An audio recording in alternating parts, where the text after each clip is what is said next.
I'm glad that we're all here. Before we get into our adventure, we need a recap. So if anyone is interested in earning a DM inspiration for this evening, give me a recap roll into chat. You might need it now that you are all within. According to the giant you met last time, Auril's abode.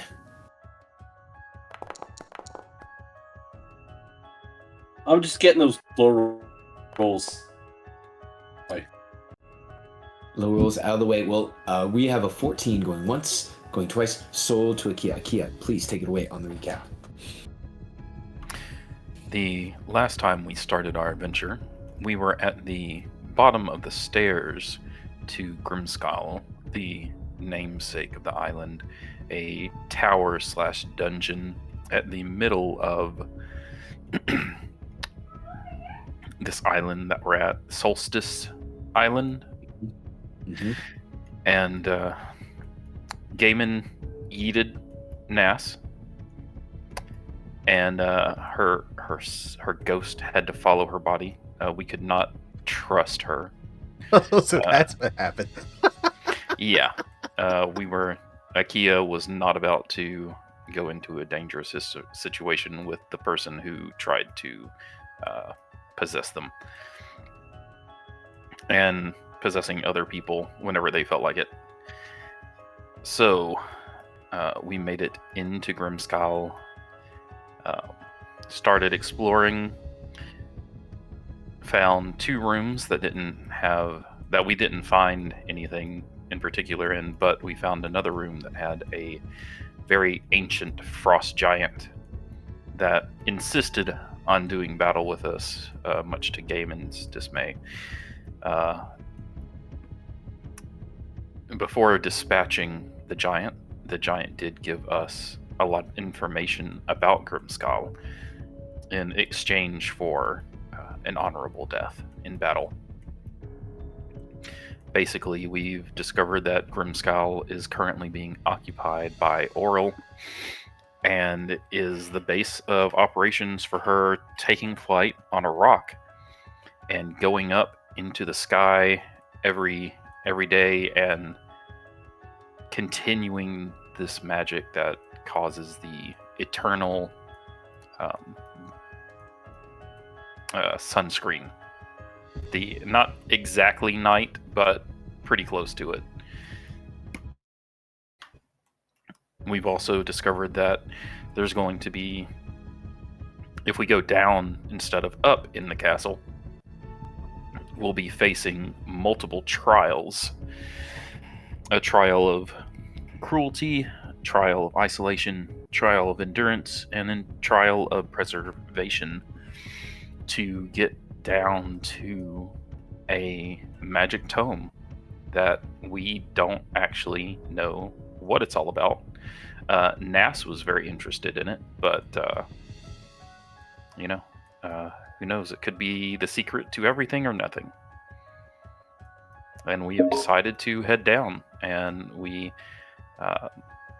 entered into combat with some gargoyles, which we, through just gargoyles be guarding things, and knowing that there were elementals up ahead in this direction, we figured they were probably going to animate, so we ran down the stairs in hopes of escaping from them instead of using all of our resources to fight them. And we can't heal through natural short rest health regeneration properties. So this has got real interesting real fast. That was a very good recap. Please take a factspiration point. And it should be stated that when you all short rested, you did recover healing, but it was only your con modifier, not the result of any die roll. So got a little something, but not something that is a lot. So our next step here before we play, factspiration question, bardic inspiration dice, useful in this session only, which might help you all greatly going into this. Your character has been cast on an episode of Shark Tank. What is the invention or business that they are pitching to the sharks? Question for everyone. Has everyone seen Shark Tank? Does everyone know what I'm talking about when I posted this Facts Inspiration question? I am familiar with it, yes. Yes, and I Okay. totally did not think about the question. I got the gist of it. Okay.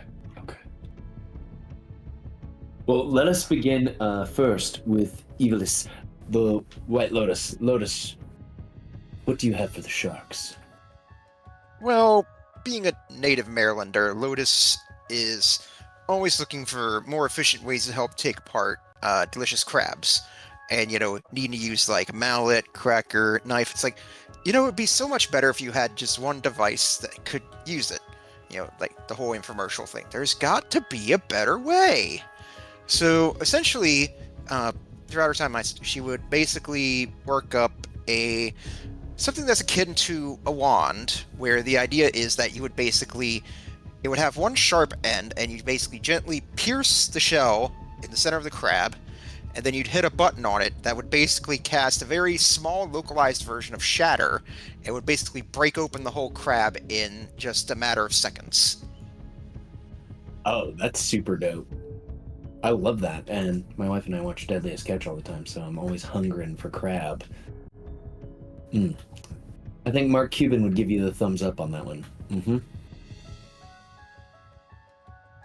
Please take a Factspiration point. Let us shift over to Alicia. Alicia, tell us, what invention or idea would you pitch to the sharks in this episode of the Shark Tank? Yeah, I have one. Totally forgot about the question. Keep thinking. I'll go. Okay, Akia, you go. All right, sure. All right. So Akia's invention. They come up. They got a little box, right? And it's got some switches on it. And they set the box down. And it's got like this. It's got like 5 switches on it. You walk up, and you hit a switch, and a little lid pops open next to the switches. And a little Kumakyu looks out, flips the switch back, and goes back into the lid. And you can just do that with all the switches. And it's adorable. Sharks are wondering what the purpose of this is, but if the purpose is just for cuteness, they would accept it, and they will reward you a Factspiration dice. Thank you. You're welcome. Gaiman the Glade, Gaiman, you have been cast on this episode of Shark Tank. What is the idea, invention, business that you would pitch to the sharks? Well, this is going to sound like I'm kind of like a one-note individual. But I don't think I do very well on Shark Tank, because I would, pitch the idea of, starting an ice wine label, like starting a vineyard, basically. Using my reputation as an adventurer and an arena champion as basically the hook for the sales pitch. But it would kind of devolve into a situation where it's more of like arena fighters' rights. Like there needs to be appropriate representation. The fighters need to unionize because there's rampant corruption. People being taken advantage of. Stuff like that. I think I would misuse the opportunity, and I don't know if the episode would even air, or maybe it would get edited out. But I don't think I would have the patience to do the proper full pitch. Like halfway through, I just say sod it, not doing this, and then actually talk about a more important personal pressing issue. So yeah, but that's where that would be my foot in the door. But I don't think I'd have the patience for the follow through. The sharks would love this idea because 100% those athletes need help with representation and to protect themselves from the rampant corruption. What a great idea. Gaiman, please give yourself a Faxpiration dice. Last but not least, they will look to Alicia for her idea.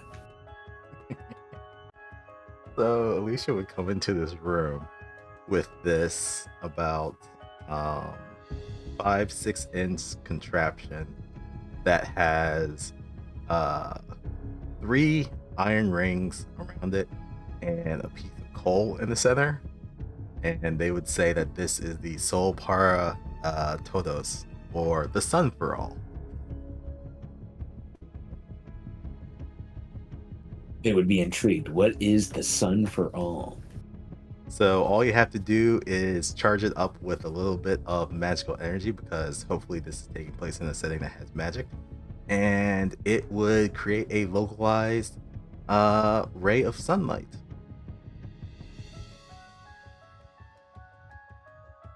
Oh, that's hella cool. The sharks would definitely be interested in a movable sunlight creation machine. So they would Wait, did definitely you just make a flashlight? No.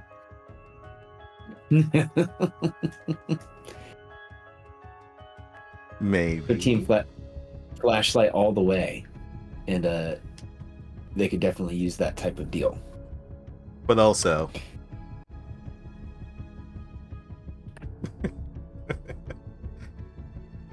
we should all know. Yeah, we should all know what it is. Mm-hmm. We're trying to make it commercialized. That's what Alicia would post forth.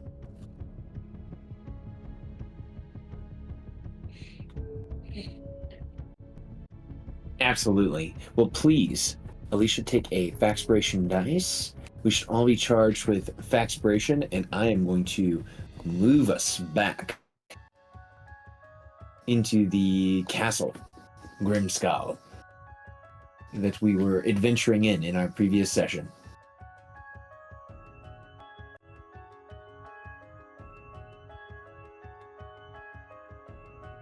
And you all have found yourselves at the bottom of the stairs on a very interesting encounter leading in front of you. I believe the last person to go was Alicia, holding an action, waiting for these gargoyles to come down the stairs. Ooh, right. I wanted to say something about that. Could I change the spell that I was holding? Or Sure. is that set in stone? Yeah, I would allow you to change it. Okay. Thank you. Instead of a fireball, I'm gonna hold a wall of fire. Oh, okay. That's dope.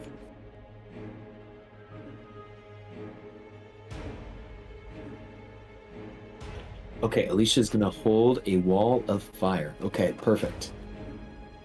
All right, Alicia's got that ready. Then, I guess the next people to go would be the bad guys.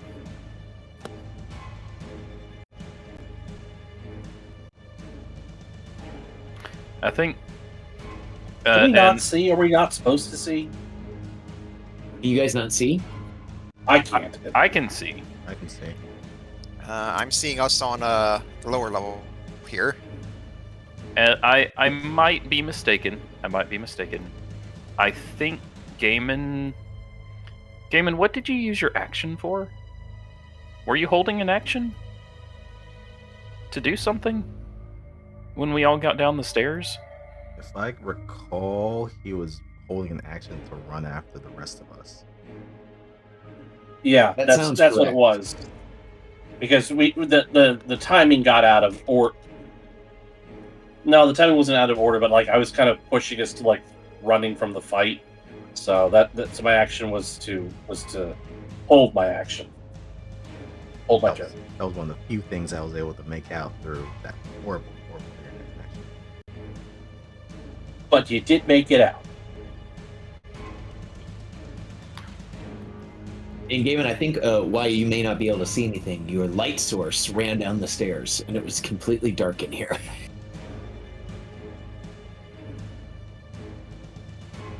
Okay. But if I'm downstairs with everybody else, I mean, I should be with the light source, There we go. Okay. So Gaiman has he sees everyone run down the stairs. He runs down the stairs. And now, okay, now the gargoyles can get after it. All right, gargoyle time.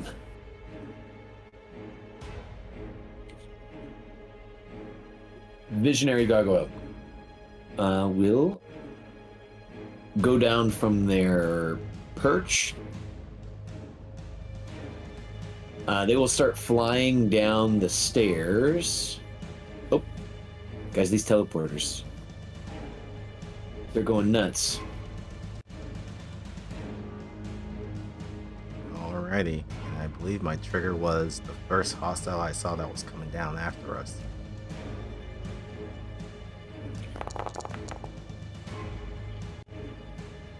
That is what I These recall. That sounds good to me. I'm sorry, guys. These gargoyles, they're not doing what they're supposed to do. They're flying all over the place. Let's correct that here.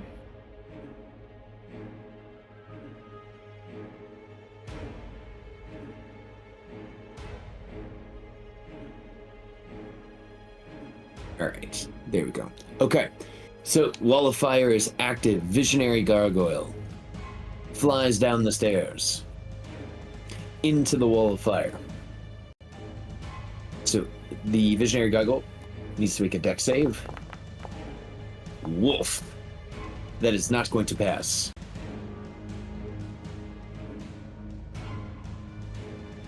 And they will take 21 points of damage as they do so.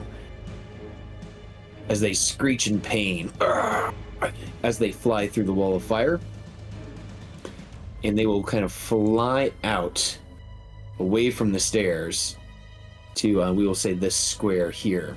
They look around, screaming in pain, burning from the flames.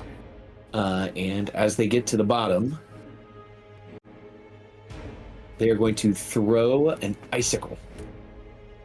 They will throw 2 icicles, one of which is going to go toward Gaiman. So here's an icicle from Gaiman for Gaiman, which is a miss. And then they will throw an Bonks into the icicle shield. at our friend Lotus. So here's another icicle for Lotus, Miss. which is a miss. Okay. I will pass it to the Quality Gargoyle.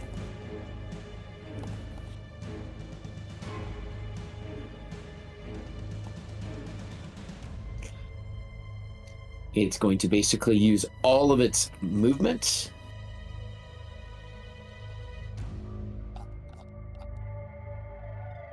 Flying down the stairs. And another deck save. Absolutely. If I can figure out where the hell where did it go?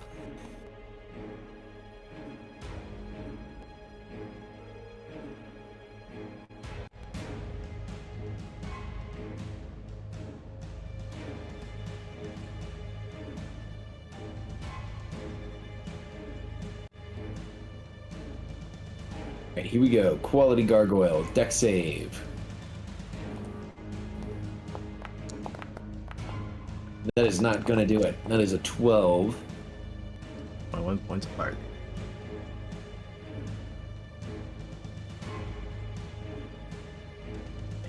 The teleporters are not working. There we go. 21. Okay. It will end up on this side of the stairs. It is going to throw an icicle at our friend Akia. This is at disadvantage. And then an icicle at Alicia.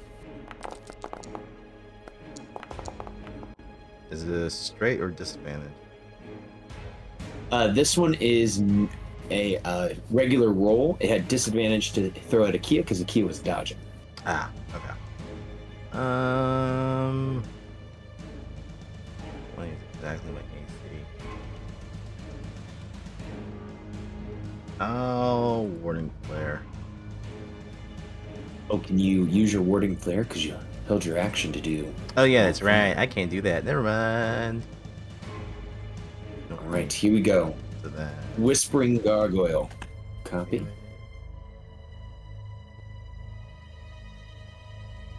Save. All right. First.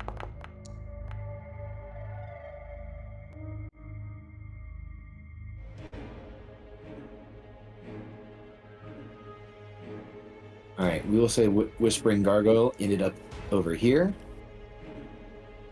It is going to make a dex save. These dex saves are killing these gargoyles. They are not doing well against your wall of fire. 21 points. That is a 21. When this gargoyle hits the bottom, it is going to do a double move. So it's just going to fly out into the room.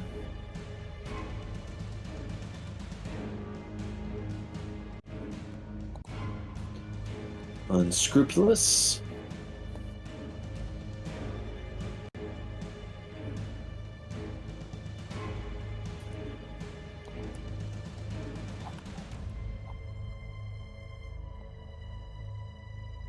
Is going to do something similar.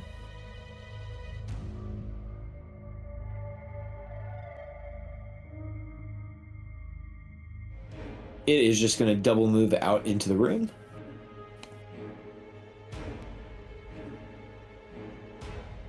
Last two gargoyles here dejected. It's going to fly out and take a dodge action. And then muffled.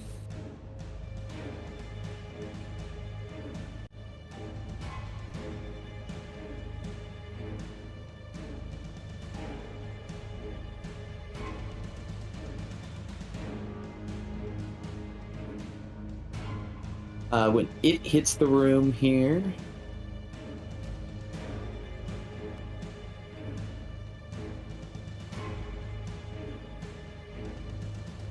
it is just going to move out a little bit, and we will go into the next round. And I'm going to pass it to Akia. Akia, something to notice as you guys hit the room. The floor is extremely slippery. But even more so than that, something that you notice is you can hear what sounds like a faint singing coming from the southeastern part of the room. Did you say singing? S-I-N-G-I-N-G? Yes, you hear singing. You hear like a kind of a tenor voice singing a beautiful song coming from the southeast part of the room. All right.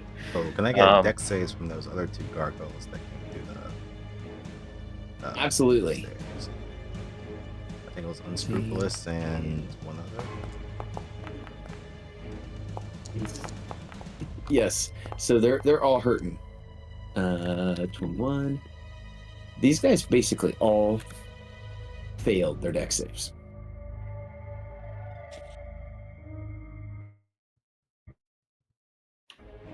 Seeing how slick the ground is, I'm gonna move carefully, not moving very fast. Just take a few steps, and I'm going to fire at this guy over here. What you see, a small compartment on Akia's chest opens up, and you see this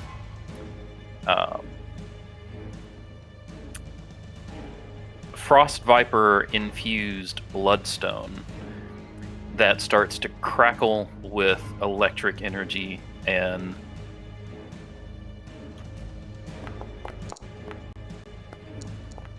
fires at the Whispering Gargoyle. All right, that is a hit for 9 damage. All right, let's see. Is that doing correctly? Okay, yeah.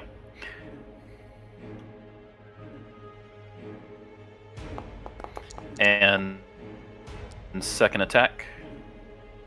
I'll probably need to make another lightning launcher to do this correctly. The second D6 does not deal damage more than once a turn. So like I only get 2d6s the first time I hit on a turn. Okay. That makes sense.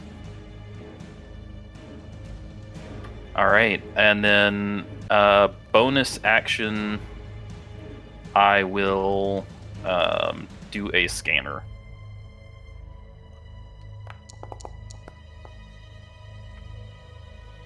And then I will pass to probably the one that I just shot. Yes, whispering. Whispering will steal.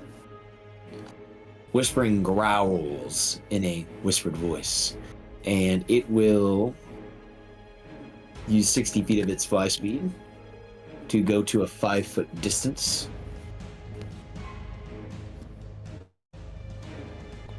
And it's going to fly closer towards Akia, and it's going to target Akia.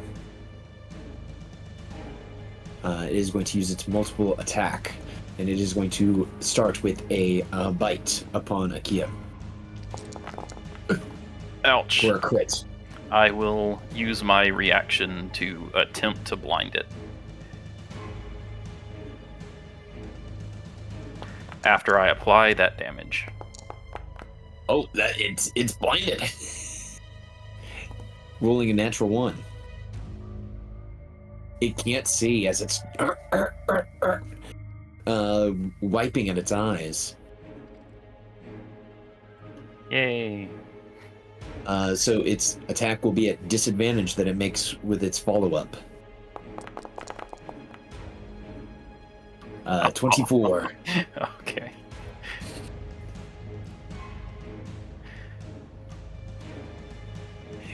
So Akia, you blind it. You can see that its eyes are dazed, dazzled by the light that you just shone in them, and it just hits you square on the chest with its claws. Is just digging into me by feeling alone. And they will pass to the Lotus. Lotus, there are these gargoyles falling all about the room. Yes, I look around and I apparently look behind myself to see Watto, who apparently Tokamold said is looking pretty pale.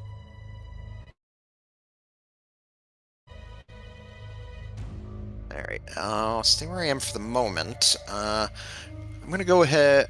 kind of want to conserve my spell slots for whatever is going to be coming up next with these trials, so... still have some sorcery points left, so I'm going to go ahead and spend a sorcery point for Twin Spell. I'm going to go ahead Twin Spell Firebolt. I'm going to fire the first one off at Whispering.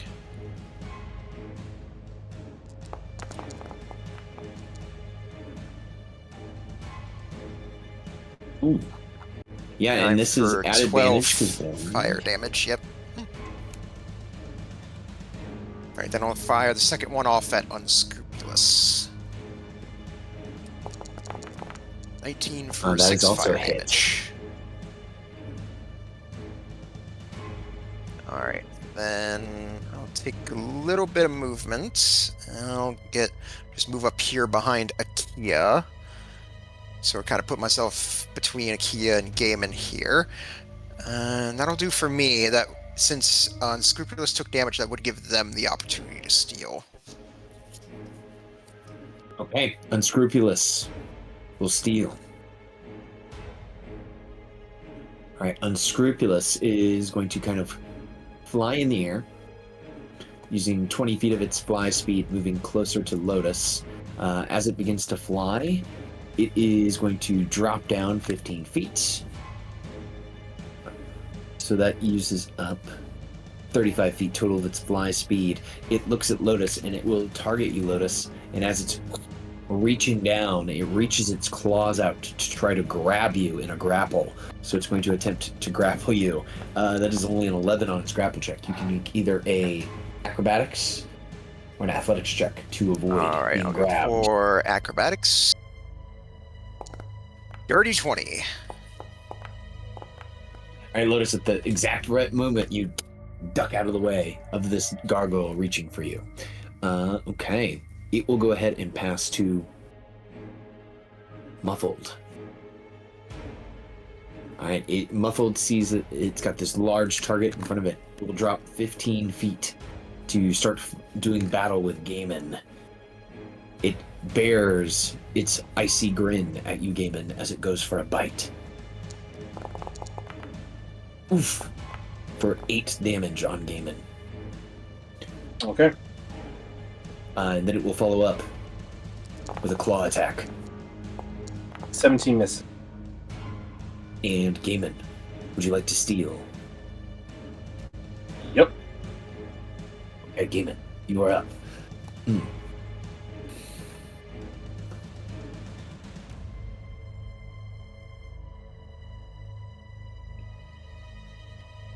Is there something wrong with the gargoyle that's right by me? Because, like, I can't target it.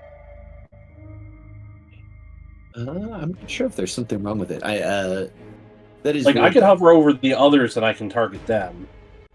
But, like, this guy, he's not... If I hover, it's not lighting up. It's not giving me a name. Yeah, same here. It's strange. Okay. But Well, I know who you're going after. Okay, cool. So Gaiman's been wielding Sprung this entire time, so he's going to continue to do so since a gargoyle came down to play, and he's going to target them. And, they can hit, but they don't hit as hard as he thought. So he's going to take a chance. He's going to go reckless on this. He's going to move to get a flank from Lotus. And then he's going to be reckless. Awesome.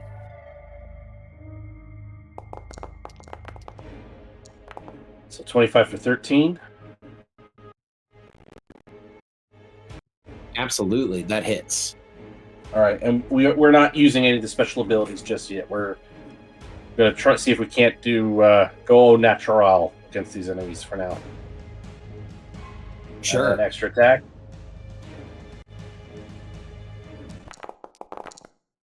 Uh, 33 for 9.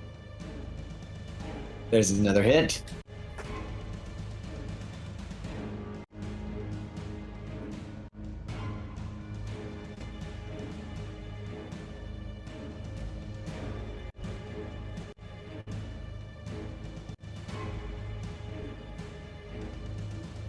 I mean, you control the initiative.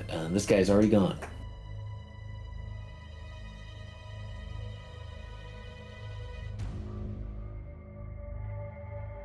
Okay, I was trying to find an easy target token, but that doesn't appear to be showing up on the list.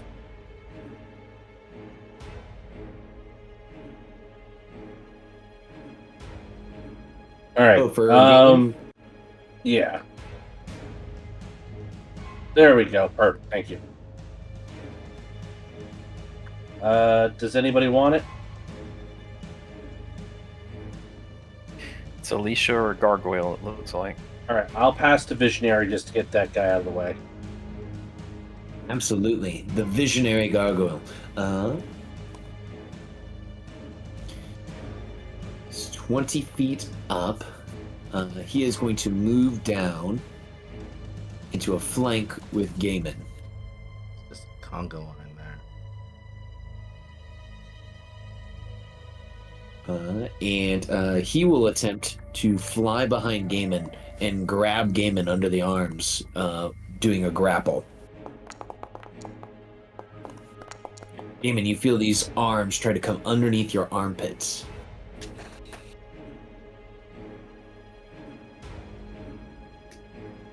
Okay. All right.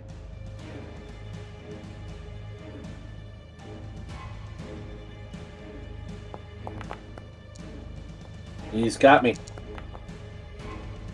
All right, Gaiman is currently grappled for right now as this gargoyle basically comes behind you and does a monkey hug. They will pass to quality.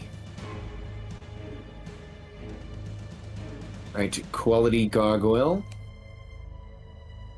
They are going to move.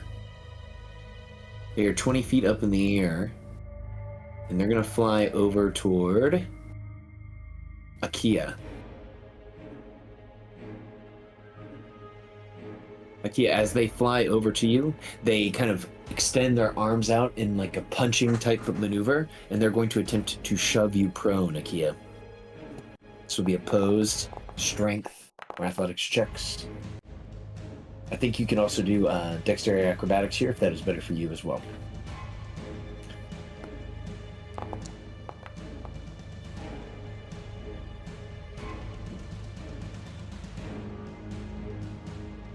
All right, Akia, you get punched in the chest by this gargoyle if you leave it as it is. Yeah, I don't. Yeah, I think I'm just gonna have to go prone. All right, Akia gets knocked prone by this gargoyle. All right, and the final gargoyle to go is Dejected. Dejected will stop dodging. They're looking around the battlefield. They see that only Alicia is non-hampered at the moment. So they are going to move closer towards Alicia. Is that one invisible? Yeah, Dejected is invisible. Oh, there it is. Yeah, I can see it now too. You guys can see it? Okay. Yep. Dejected will fly closer towards Alicia, and in a very similar pattern, they will attempt to grab Alicia with a terrible roll.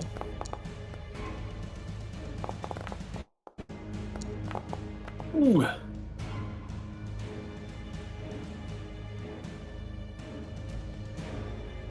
Well, it's got me. Okay, it's got our friend Alicia. All right. And then Alicia, you're up. As you see, your friends are getting basically flying monkeyed by all of these gargoyles.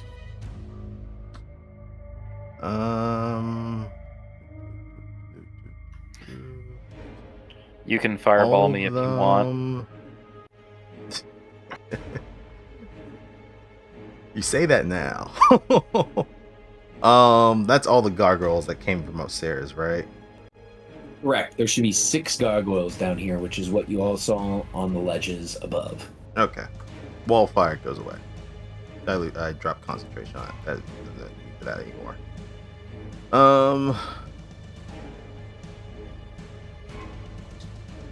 That's concentration based. But it would hit everyone.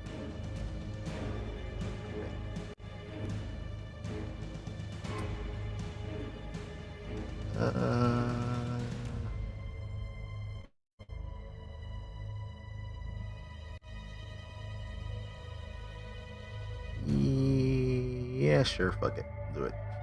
I'm going to use an action and holding my holy symbol up.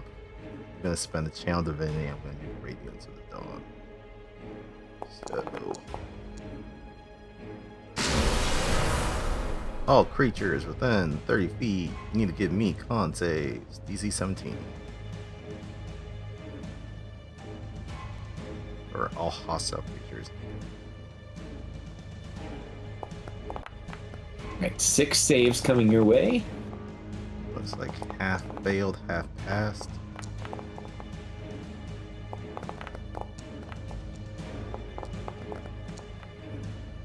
That's correct.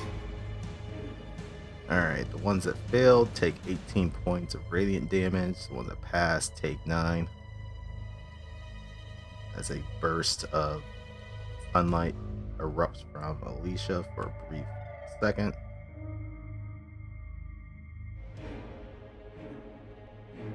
And then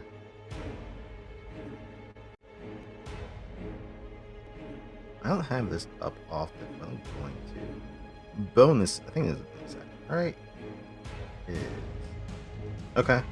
Alicia's gonna shift their concentration and pointing their holy symbol at Akia is going to cast Shield of Faith. So your AC goes up by 2, my friend. Thank you.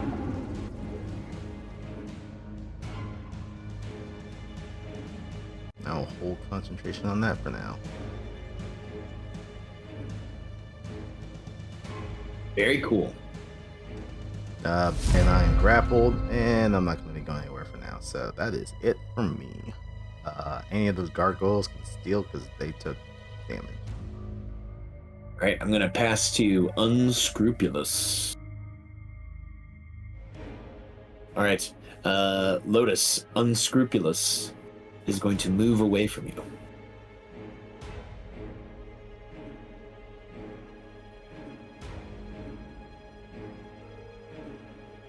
As Akia is flopping on the ground, Unscrupulous goes to grab him while he is prone.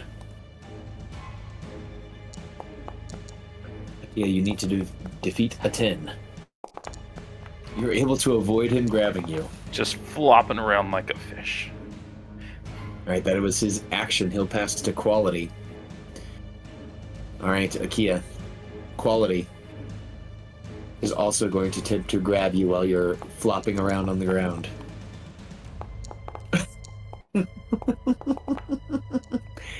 They are unable to grab you. Yeah, I would say Alrighty. Lotus sees this and she looks very confused because from what she remembers of gargoyles from a certain animated show, they always seemed very graceful.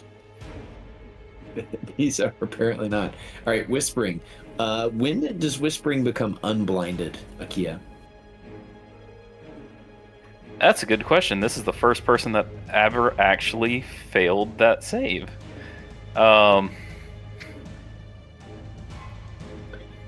Man. Till the end of the attacker's next turn. Okay, so they're blinded until the end of this turn. Yep. Alright, Akia. Can you succeed on not being grappled 3 times? Alright, let's see what happens.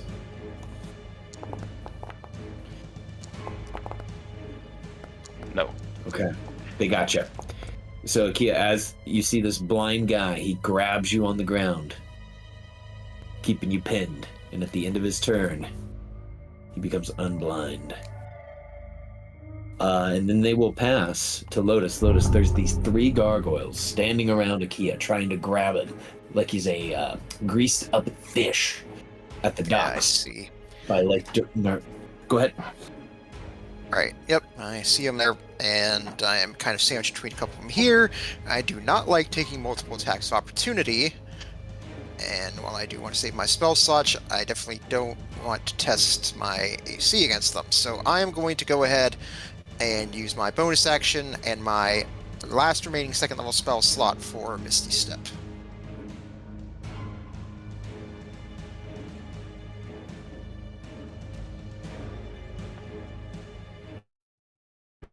So you just see a puff of purple smoke appear, Lotus disappears, and she'll land over here.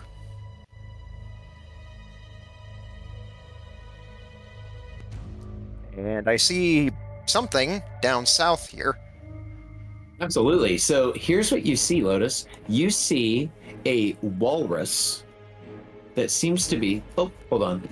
That's its big art. You should be actually seeing this, as it's basically singing and bobbing its head back and forth.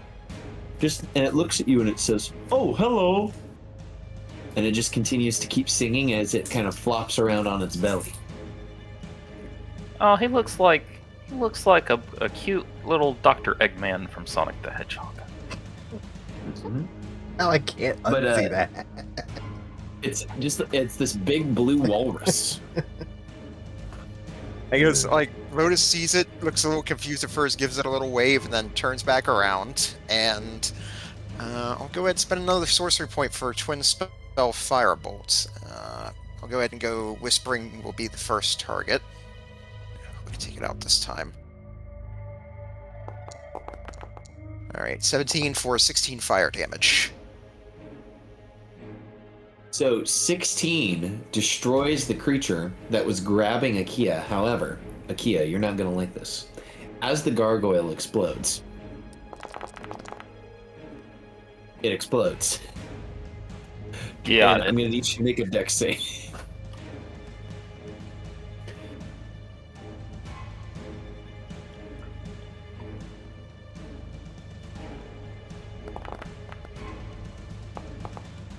Alright, Akia, you will only take half damage as this gargoyle explodes. The shards of its body impact into the other gargoyles, but seems to take no effect. All right, not wanting to risk Akia getting hurt by more splash damage, I'm instead going to fire my second one over at Dejected.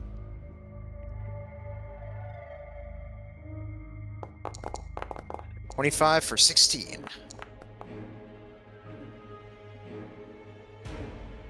All right, it looks very injured as it holds Alicia in its gargoyle arms.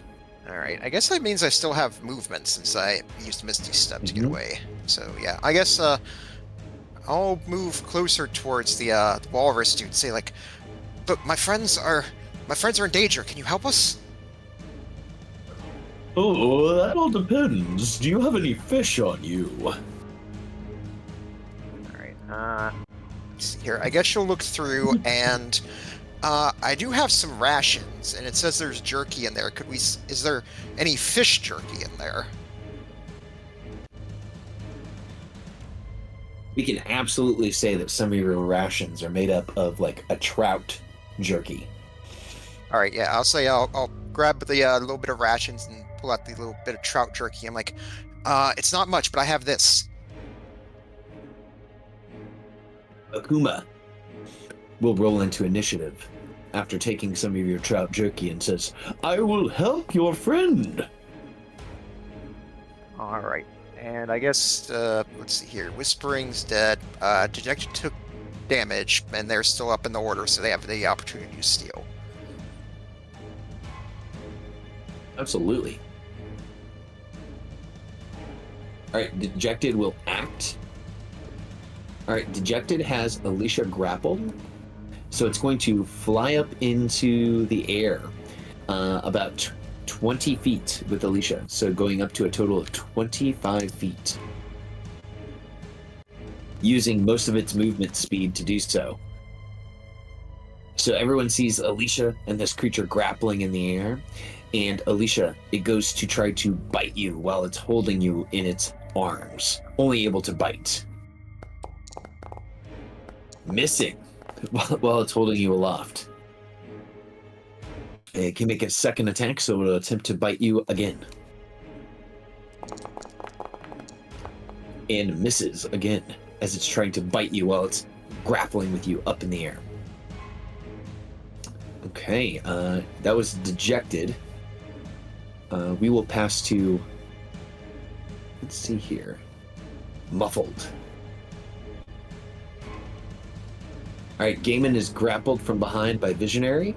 Muffled is going to attempt to attack Gaiman with its claws and then with its bite.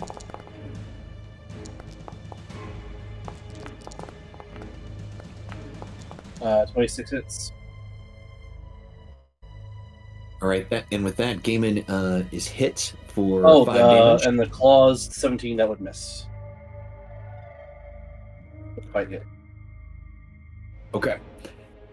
Gaiman, you're flanked on either side, so that would be a 19 Oh, to yeah, hit. that would hit too. Okay, my bad. You're good. I almost forgot as well. So Gaiman, you have been damaged. Would you like to steal? Yes. All right, Gaiman, you have a gargoyle grappling you from behind, and there's one out in front. What do you do? I gotta kill both of them. It's just a matter of, whatever order. Still got Scoffnung. I'm going to go after Visionary, since they're the ones that have me grappled. Mhm.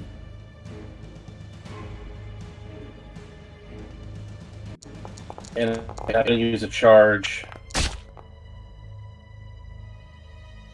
It's 15 hit. 15 does hit. These creatures Okay. appear very easy to actually hit. And so I need it to make a DC 15 con save.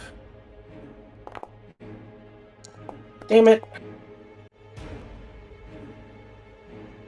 It shakes off the effects of Scoffnung. Alright, extra attack. I'm still going after Visionary. Because I'm trying to get it to drop me one way or another.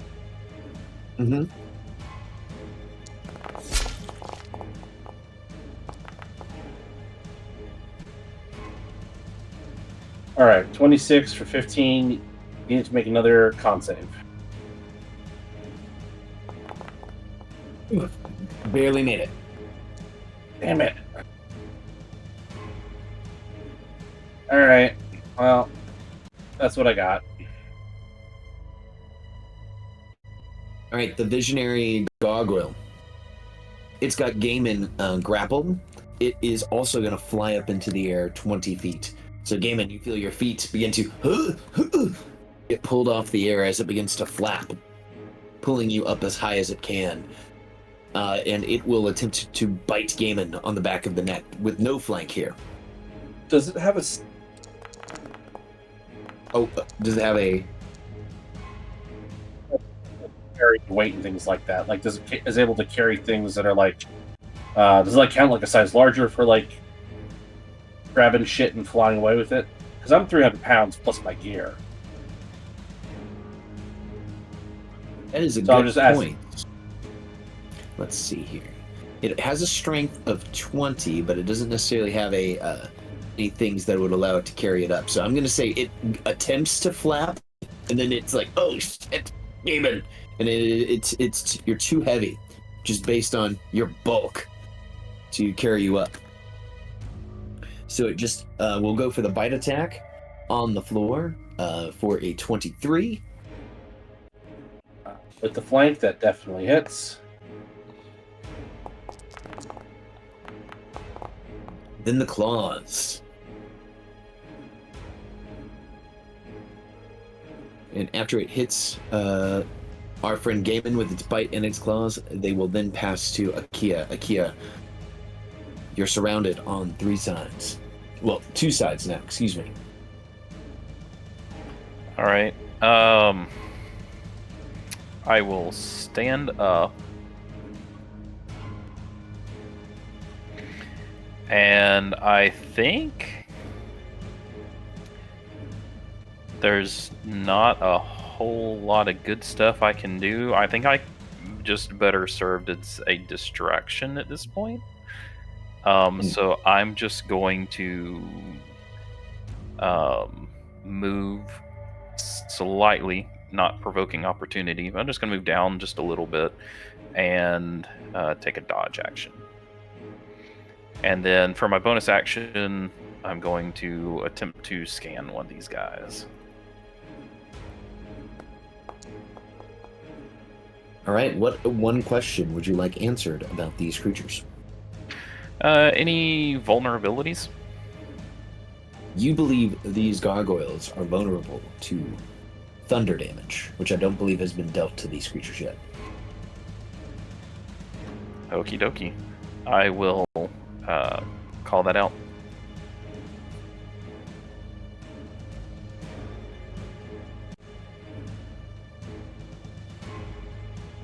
Who would you like to And, pass to? I will pass to hypothetical Ukuma. And I'm having trouble targeting myself because of the dead body. Oh, and it exploded, so I can just... Okay, so Ukuma will slide across the floor using a action and a dash and go, "Hey, everyone, it's me, Ukuma. Why don't you guys just calm down?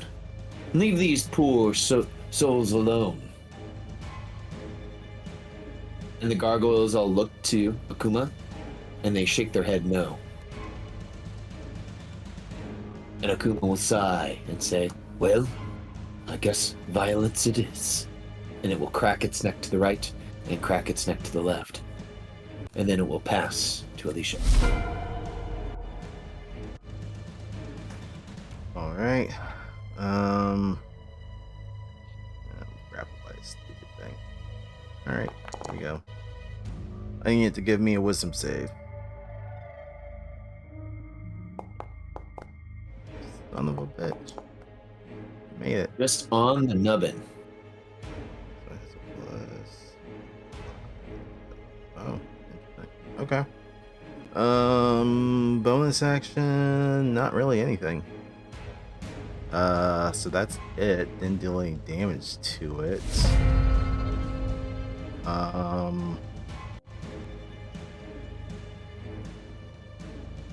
Who wants it?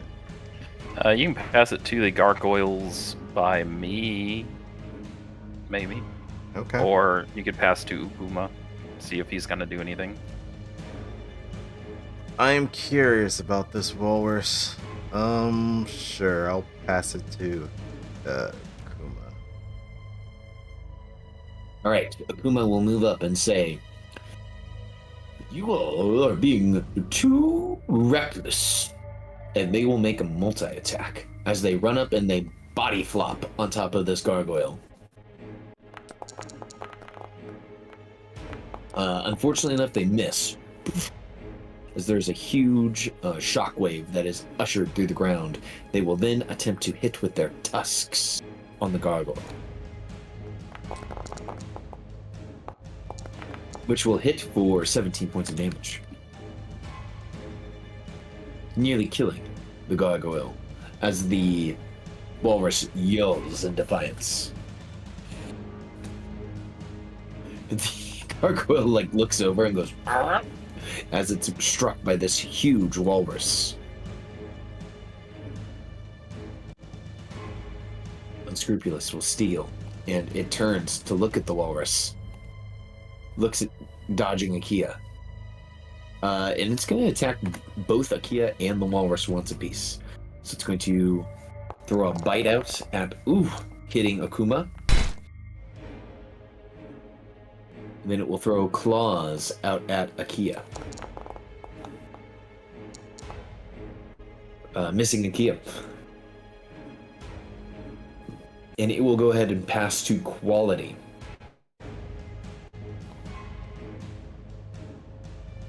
All right, Akia, quality is going to leave your threatened square, and it's going to go fly after Lotus. Okay. I'll attempt to grab it with my reaction. Oh, you're going to attempt to grapple? Yeah, it probably won't go well, but I got a free hand.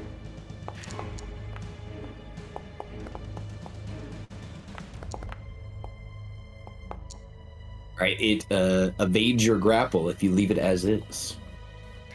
Yeah, I'll leave that. Okay. It will fly towards Lotus, wings outstretched. And Lotus, it's going to make 2 attacks against you. One with its bite, and then one with its claws. Looks like the bite misses. Yeah, the second one gets through, though, even if I were to shield it.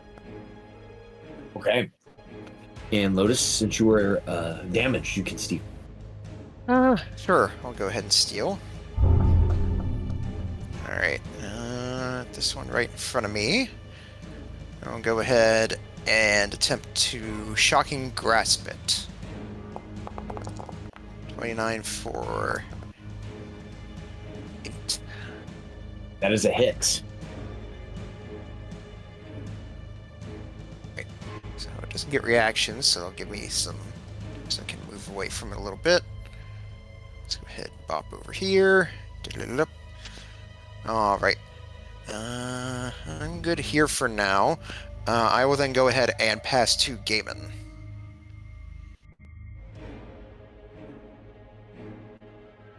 Hey, Gaiman, you're up.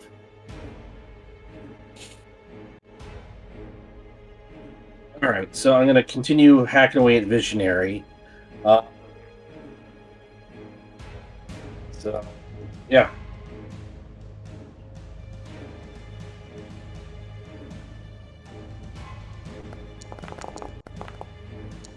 Oh my gosh, that is a giant hit for 20 points of damage. Yep. I presume it's still going? Visionary is still up after that shot. All right, so extra attack.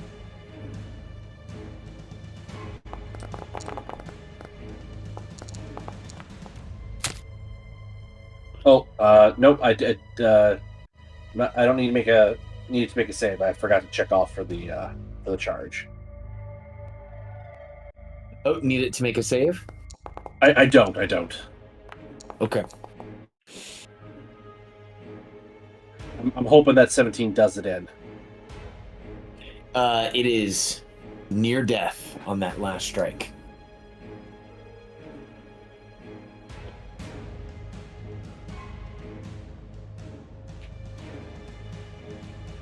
But still standing for now.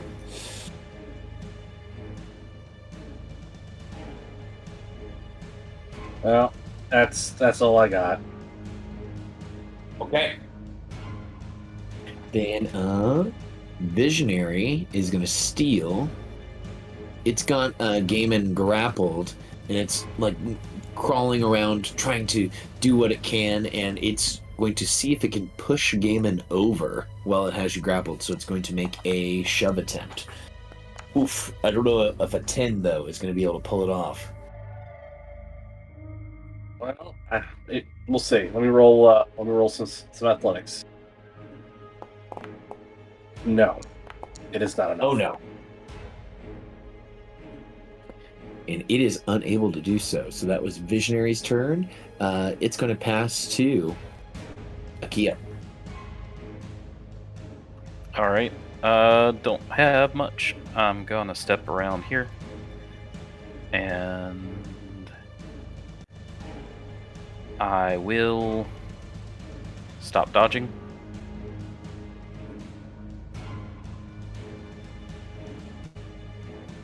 I'll bonus action attempt to scan again.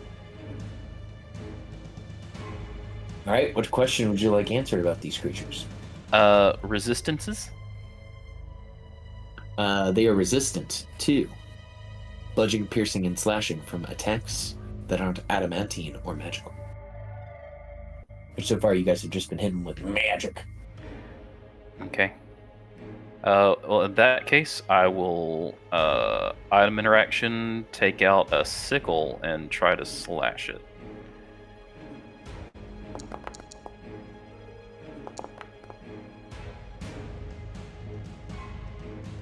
That will miss. And that will miss as well. Is Ukuma an ally? Akuma is an ally, so that would be a 15, which would hit for 1 damage. Yay, 1 damage. All right. Ooh. All right. Then I will pass to Alicia.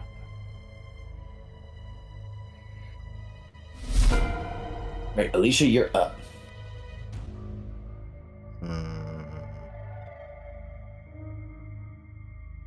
Fuck it. We're gonna spend another charge of Channel Divinity.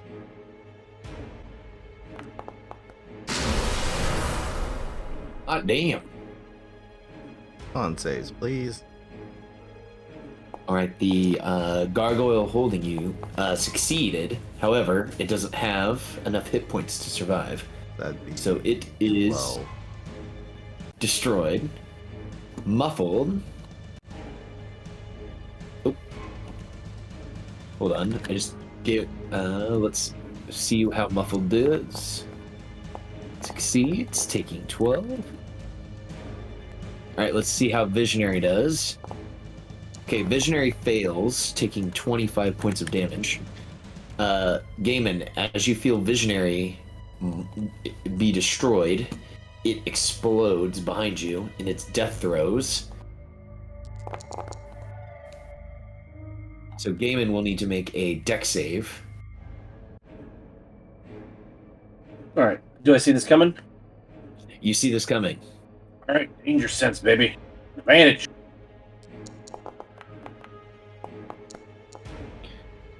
All right, and okay, the save was a 16 to make. I will use my Faxpiration.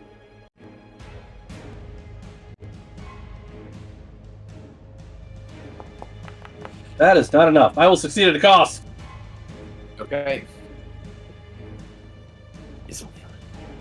All right, here we go. Succeed at a cost in initiative. You gain a misfortune token. Oh, bad luck spiral. Oh. But you do not take 11 points of damage. That is for sure. I'm gonna give you bad luck spiral. All right. Let's see here, and we got to make another save for unscrupulous.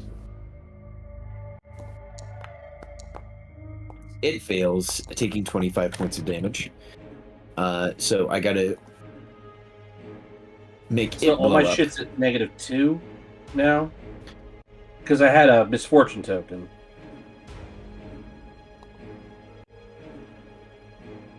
So if I got a bad luck spiral, then I got 2 misfortune tokens, and everything's at a disadvantage. Let's see here. So bad luck spiral, you should have that. As a passive, I saw you had a unlucky, but I don't see a current one on there.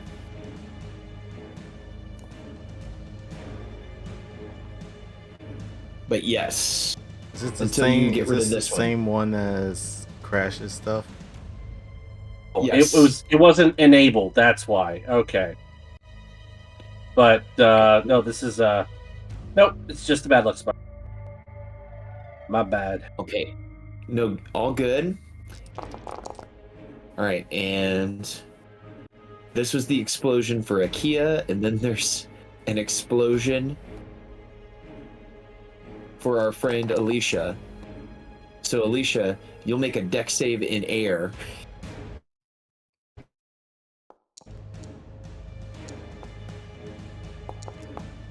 Okay. So,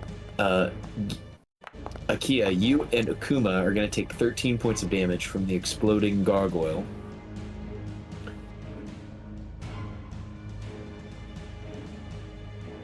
And Alicia will use that roll as well, so you would take 13 points of damage from that. And then Alicia, can you give me an acrobatics check to see if, as you fall out of the air, if you can hit a sick blade pose? Alright. Shield of Faith is off of you, Kia, because you failed to save. And you said what, acrobatics? Yep, acrobatics to see if you can stick the landing. Nope. Oh, no, it's okay. So as you hit the ground, you would take 2 points of damage, Alicia, and land prone. Alright. But several of the gargoyles have been defeated. I'm just going to get rid of all of these Venn diagrams real quick.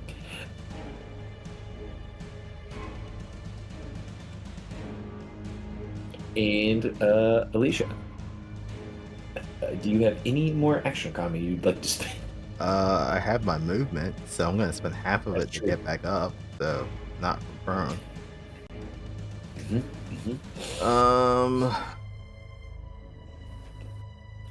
And I'm just gonna take a couple steps away from that other gargoyle that's still up. Sure. And that's gonna be it for me. That one can steal because it took damage. I think, right? I don't know if Correct. So Muffled will go. It looks around. All the other gargoyles have been destroyed. Gaiman is no longer grappled. And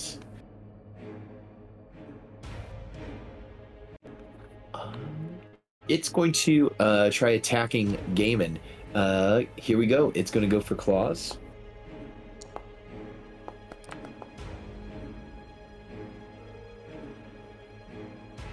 21 hits. 21 hits, and then it will go for bite. That's gonna miss. Okay.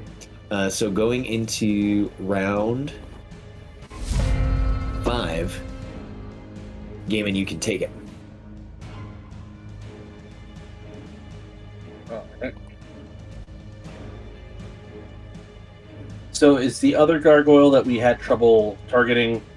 Is the other one in front of me? Is that still going? Muffled is the only one near you all who is still going. The other one is Quality, which is near Lotus.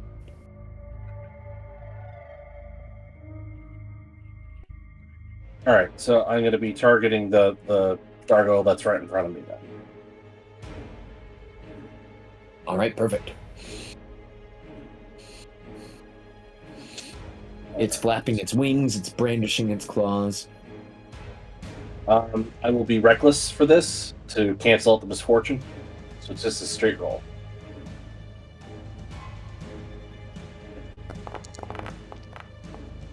So 17 for 18, and I need it to make a con save. It cannot make a con save because an 18 damage was enough to destroy it. God damn it! So so you can keep your charge. Okay.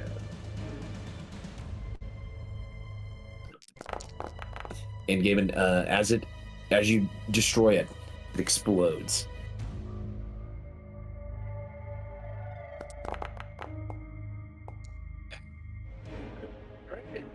I just take.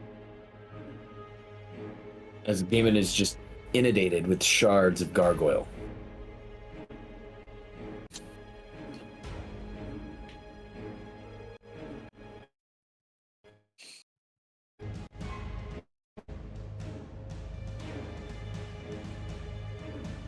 Alright, I guess I'll move closer.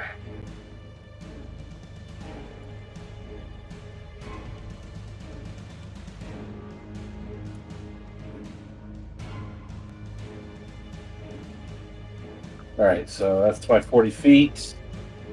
They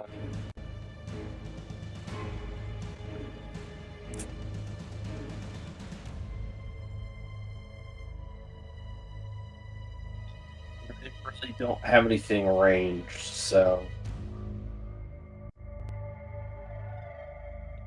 That's my turn.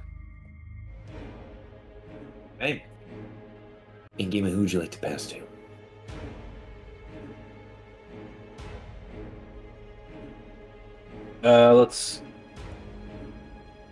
Let's give it to quality. All right, quality gargoyle. It sees its prey running away, so it will rush towards you, Lotus. And Lotus, the gargoyle will attempt to claw and then bite you. Natural 1 on its first attack, and on its second is a 25. Alright, yep, the second one will hit. All right, and Lotus, after being stung by the gargoyle, you can steal. Alright, yep, I'll go ahead and steal. Alright. Still like here. Tell you what. Don't want to use any more spell slots if I don't have to, so. Alright. So I'll go ahead and, once again, I'll attempt to shock and grasp it. Alright, 24 for 9. That is a hit. Alright.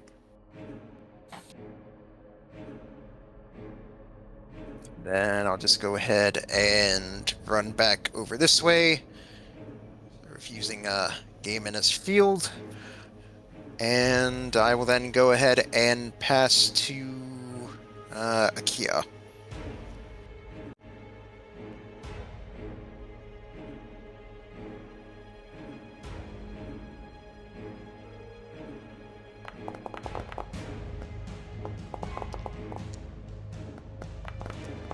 All right, Akia, 16 damage is just enough to destroy this creature, and there are no other creatures nearby. So as it explodes, no one is inundated with shards of gargoyle.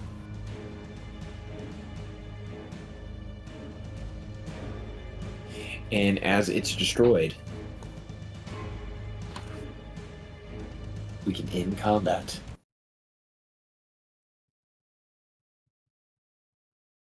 And as you end the combat, the large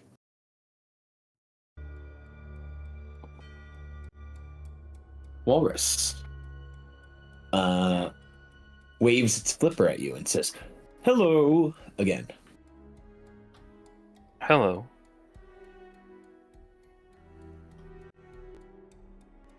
Sorry about my roommate's awful manners. Those gargoyles don't take a liking to anyone. Thank you for your help.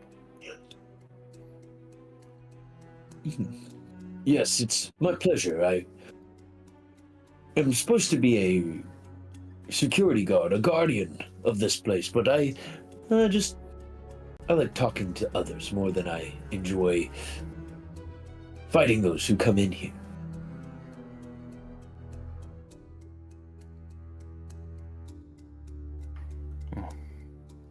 That's nice. Lotus will walk up towards him and say, I know this may sound strange, but would you believe you're the second talking and singing walrus that we've met? Well, I guess you should count yourself lucky. It seems that the druids that come to the Isle of Solstice have a want and need to awaken certain animals. Maybe walruses are one of their favorites.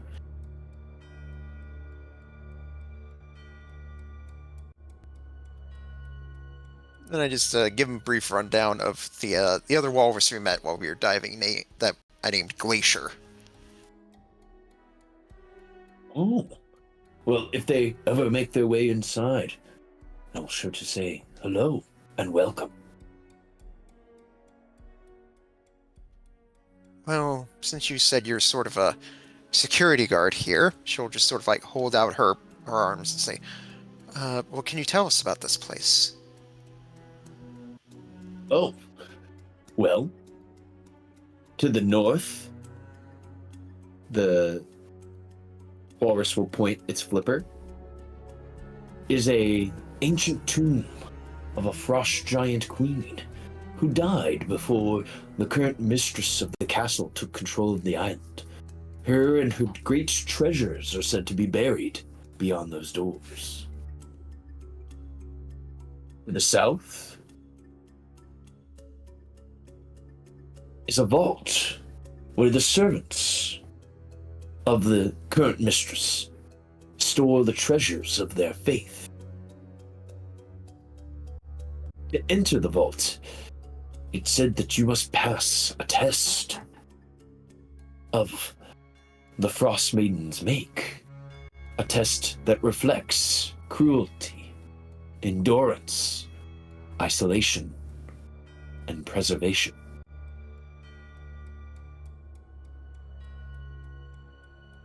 Those are the doors that lead from the...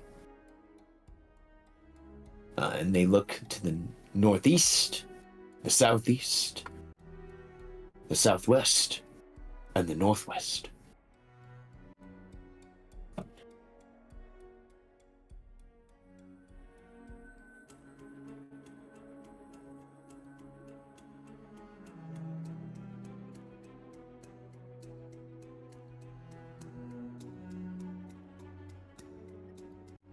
And the walrus just stands there smiling after saying this. So Alicia would know this, but I don't, because I couldn't really hear as well from last session. What's the whole deal with recovering hit points from resting?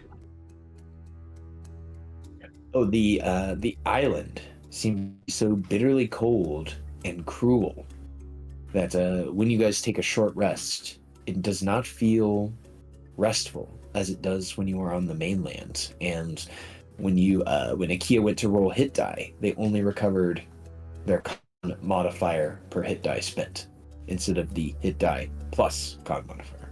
Okay. When magical healing was used, magical healing fulfilled its full amount. Okay. All right. Do that.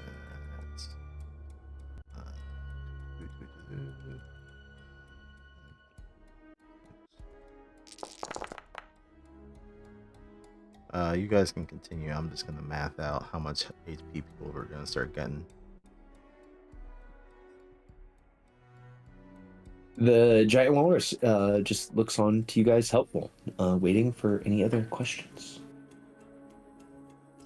I guess we need to pass the tests in these 4 corners. Mr. Walrus, sir, if I may ask a question. Do you, as a security guard, have a mandate to, like, as far as like what you're doing?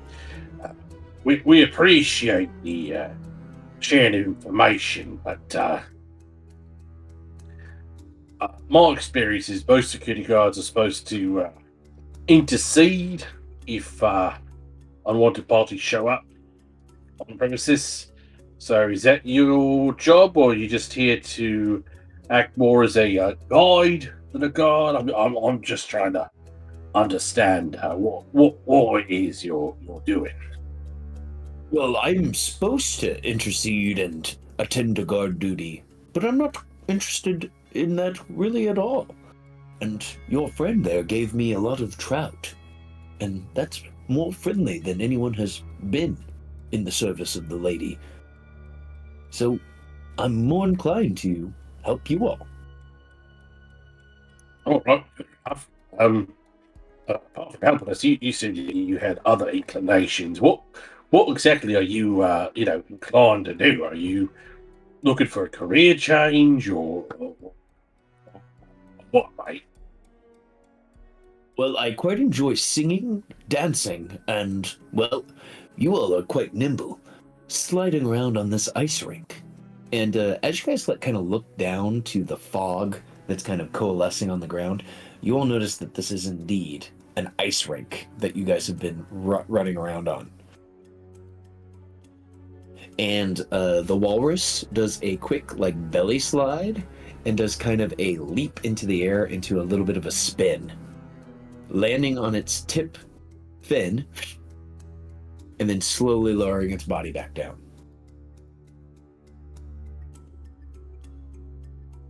That's how much easy you guys get. Gaming 24, Kia 27, Lotus 8, Ermac 6. Thank you.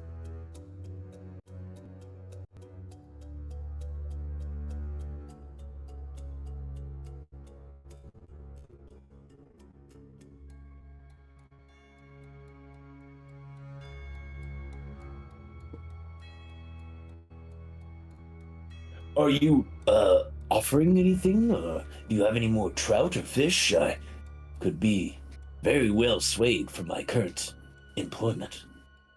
I'll lean over and I'll whisper to the others, I gave them all I had out of my rations.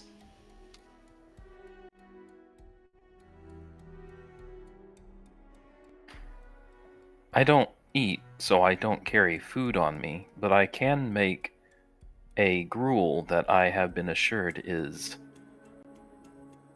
life-sustaining. What he means is that's not particularly tasty.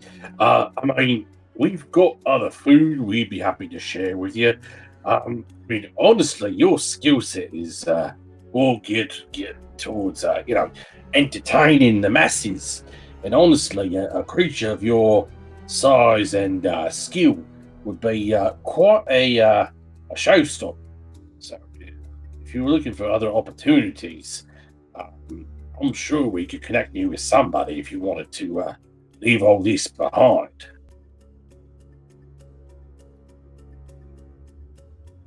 The walrus puts its fin to its chin. Leave this all behind.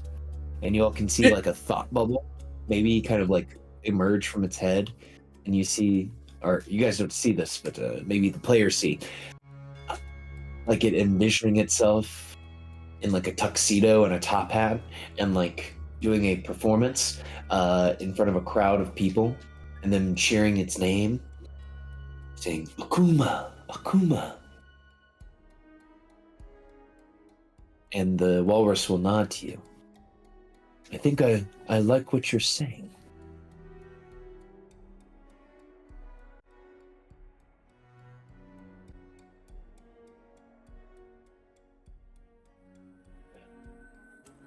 What would I have to do?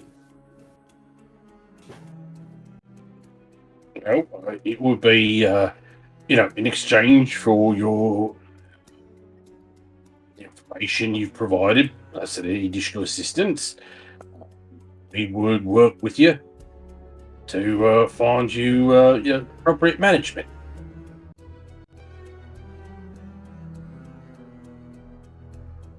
Oh, well, all right. Well, I'm willing to do my part then to help out with you all.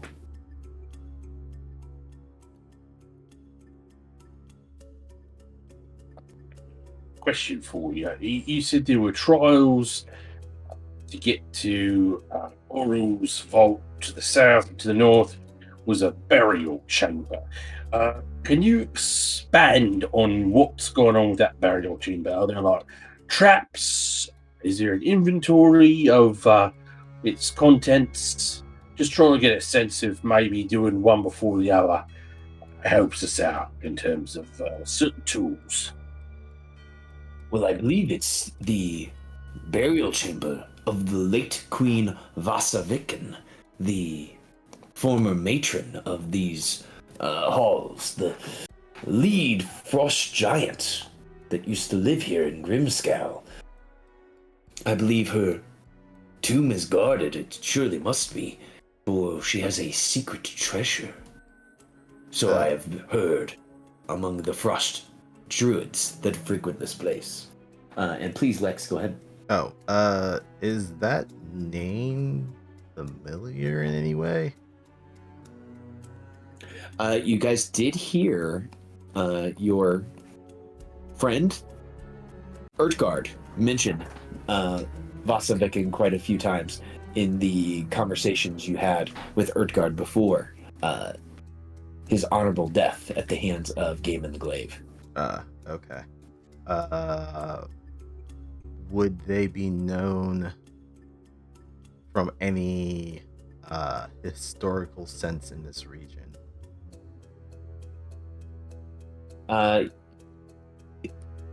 Yes, I don't think Alicia had a chance to do this, so please make a history check to see if you can remember the name Vasaviken or if you've had any histories on Vasaviken. Okay. 23. Absolutely. Vasaviken and her tribe of frost giants were known raiders, basically giant Vikings that prowled the Sea of Moving Ice nearly a century ago before meeting untimely deaths at the hands of a white dragon. You believe that this white dragon is the white worm, the white hunter that has been spoken of so many times throughout your adventure. I need to pull out my pronunciation guide whenever I say their name because it is very helpful. Arve Arturus, the white dragon. Okay.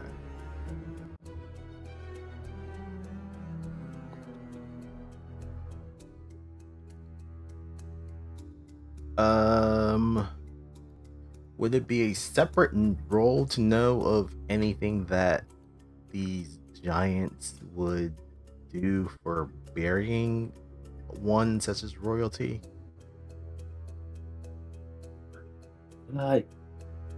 Yes, I think it would be. I think this would be a separate history check based on if you've heard anything about frost giant burial rites.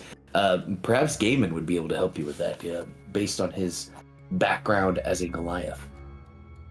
Okay. Would you want me to make a separate check, or just I provide advantage?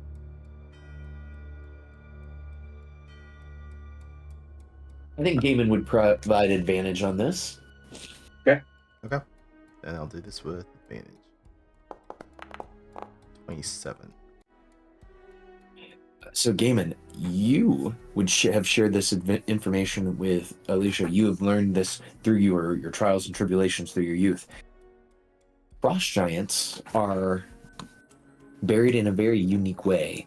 They are frozen in blocks of ice, buried and forever encased, ever preserved in these frozen blocks. And typically, this is in reverence to Thrym, the frost giant god.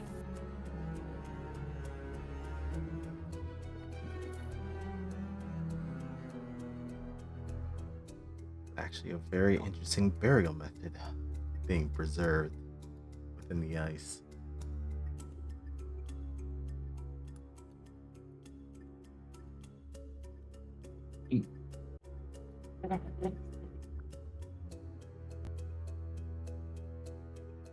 The walrus will say, yes, I assume that you might find her there, preserved, with all her possessions and treasures.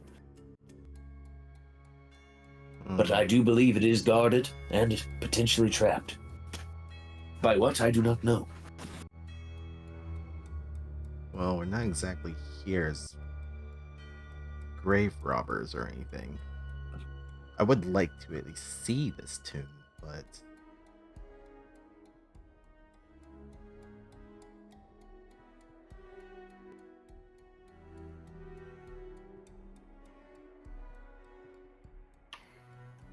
so sorry, my head's a bit foggy. Remind me again. There were 4 trials that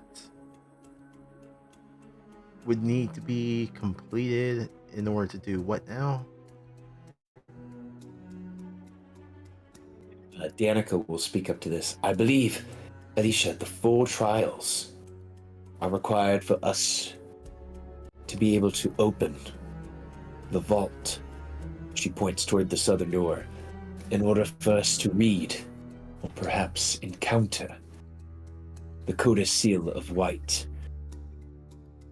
the manual, the book that we are after.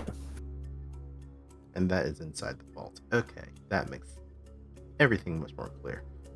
And these doors, Alicia will kind of point to them. Where do they lead to? Akuma? When the frost druids have come here, they enter the door, and they head to the test within. I've never entered the doors myself, so there's hard to say what is beyond them. They enter, and almost if in the same breath, they exit. Okay, so these lead to the actual trials grounds themselves. This Lotus will move up towards this door, keeping a respectful distance and look it over. Are there any like symbols or markings on it? This door is very similar to all the doors in this place, carved out of ice, and it seems to be embedded with bones, skulls, and scales, seemingly coming from a white dragon.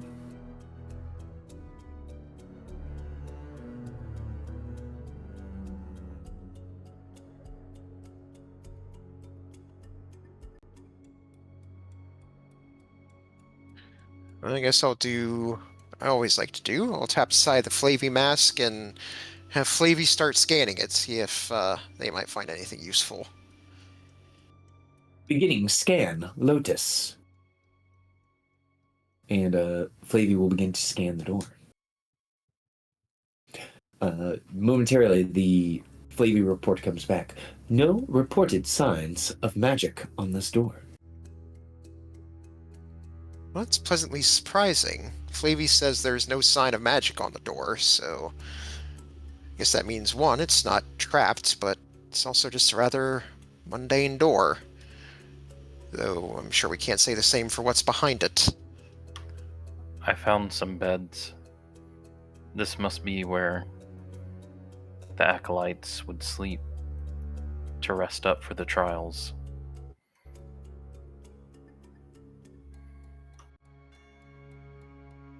You guys do see there are a bunch of basically skins of bears and other large Arctic animals that have been kind of littered around the floor of this room.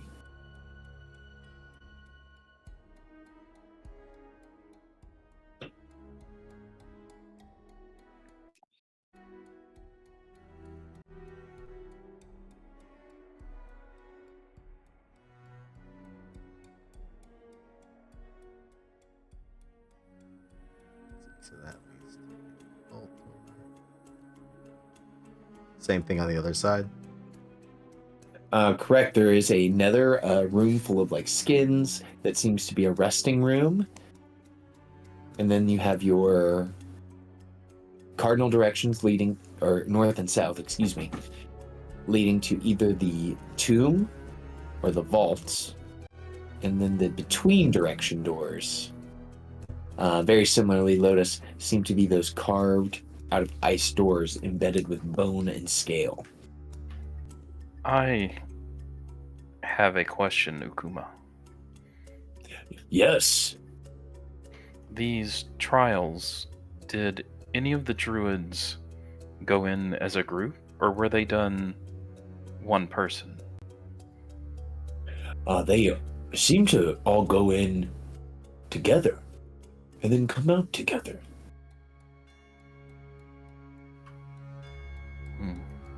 Thank you. Do you think you're going to do them individually? I don't know. If it is a trial that includes suffering, it is possible that only one person needs to suffer through any one trial, but without knowing what the trials are, it's hard to say.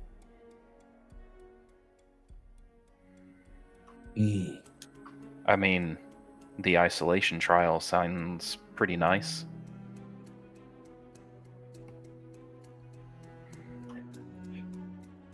From what I have heard, that is one of the tenets of the religion that these druids follow.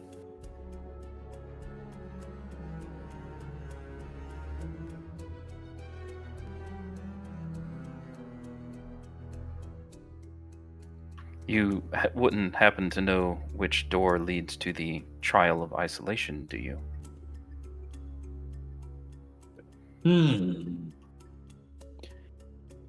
The walrus looks at you almost embarrassingly with a slight blush on its cheeks.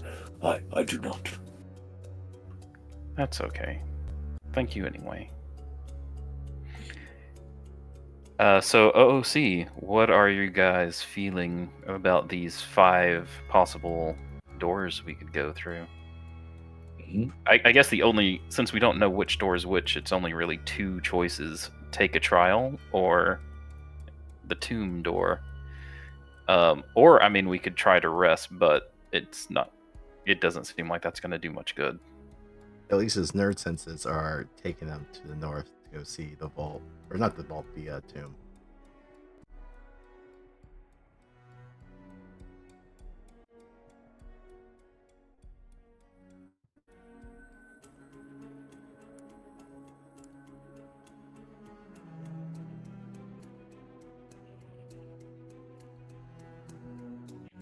I find out what's the worst that could happen. Let's do this. We could all die. Hasn't happened yet. Right, entering into this room, let me tell you guys what you see. This passageway leads to an anvil-shaped room with a door set into the far wall. Flanking the door are boss reliefs of 2 female frost giants holding great axes. Runes are carved into the door's surface.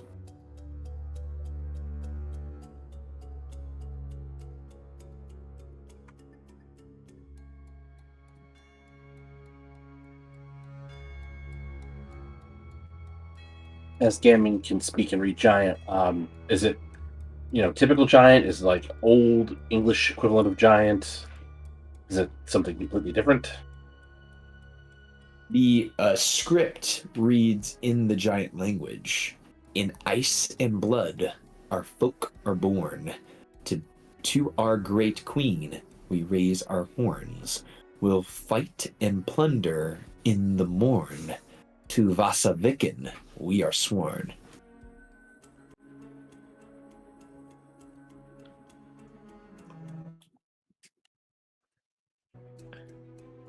Gamer would translate it for the group so they know. It kind of seems just like an epitaph.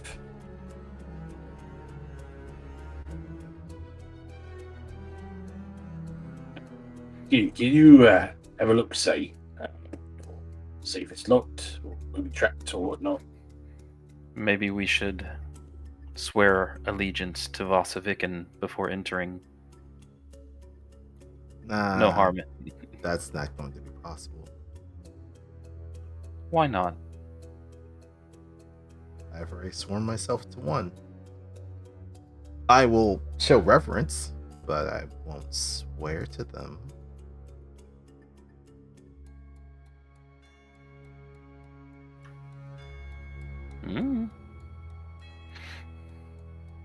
I mean, Also, I'm not a giant, so I find that a little hard.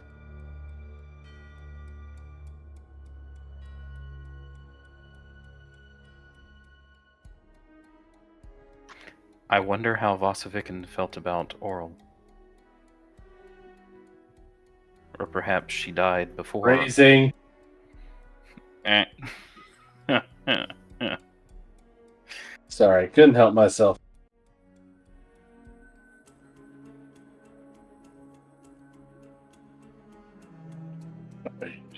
It could be a number of things. It could be, swear. It could be, in fact, it has to be giant. Or could, like I said, be nothing. So we could just, forge on ahead, see what happens. Well, better safe than sorry. And Akia will say in Giant, they swear allegiance to Vasaviken as they attempt to open the door. Hey, the door opens. Here's what you see.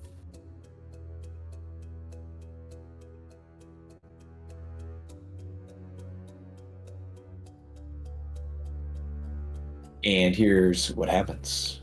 The chamber has another door set into the far wall. Standing on either side of the door is a skeleton of a frost giant wielding a rusty anchor. The pinpoints of light in their eye sockets brighten as they register your presence. I'm going to need you guys to all roll for initiative as these skeletons come to life. Well, shit. I didn't expect that.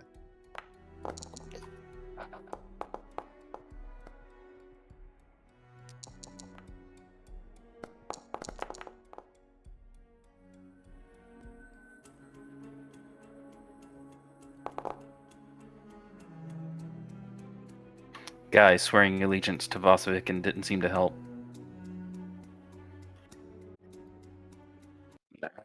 Shit.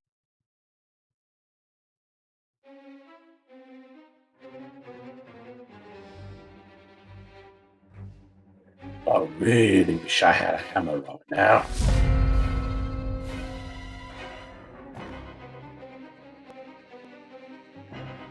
All right, it looks as if Lotus, you are the first to go in initiative as these frost giant skeletons stand from their eternal guard to come to see who's come knocking. Hey, All right. hey, Lotus. I normally try to avoid saying stuff like this, but if you could hold an action so I could back up a little bit, I would really appreciate it. That is what I was thinking, because I'm still not sure what these dudes' deal is. So yeah, I will go ahead and hold an action to chuck a firebolt at anything that shows a hostile action towards one of my allies. So I'll just go ahead and hang where I am for now and then pass to Akia. All right, thank you. Akia will very timidly say, "Hail, Vasaviken," and will take a step backwards. I don't.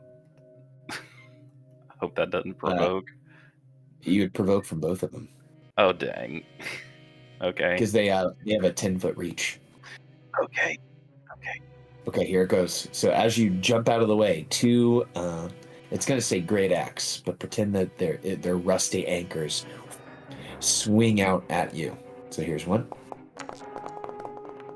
It's a miss, and two. Phew. As you just, they whiff on both their reaction attacks. All right. Well, since they took a swing at a Kia, I'll take that as the go ahead. So I'll attack the one I can see here and roll the fire bolts. 18 for 11 fire. Unlovable. That is a hit for 11 points of fire damage. Right, so All right. that uses my hold that action.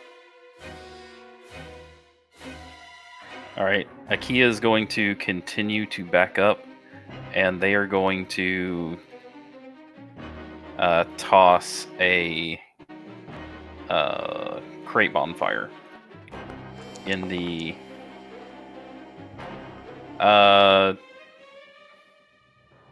Can I do it?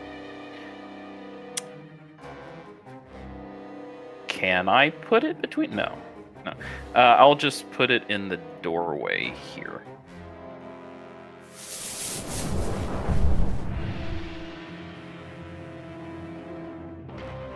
Okay.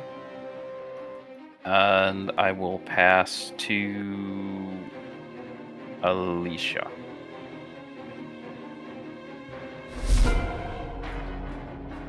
Hey, Alicia, you're up. These two frost giant skeletons look menacingly forward at you all.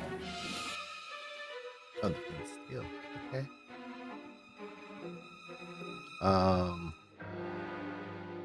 Well, like cleric gonna do what a like cleric gonna do. Present holy symbol in front of them, and they're gonna use their last channel divinity for turn undead. All right, here we go. Let's see what happens. All right, one of them succeeds, the other fails. Okay, the one that succeeds takes half damage versus my undead.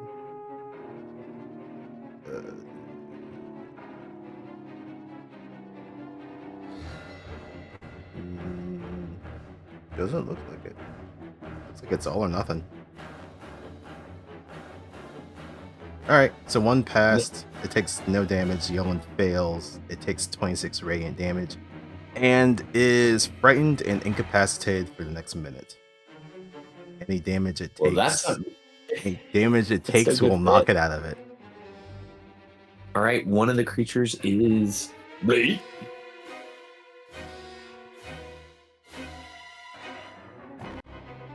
Alright. And then I'm just going to take a step over to the side because that one's been dealt with, and I'm just going to focus on the other one. That was my action. Bonus action. Nothing at the moment. I think that's going to be it. I guess Unfocused didn't take any damage, so I'll pass to Gaiman. Damon, Okay. you're up. These frost giants are looking on you. One of them is looking menacingly.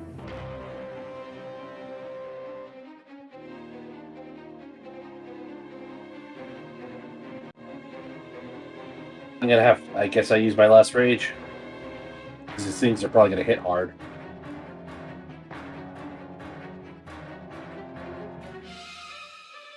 All right.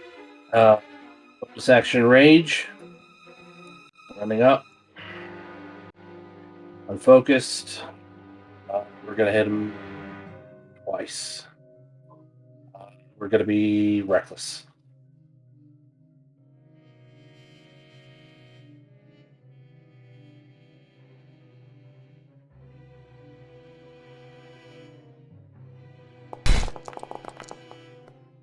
That is a 16 hit. Oh, yes. Extra attack.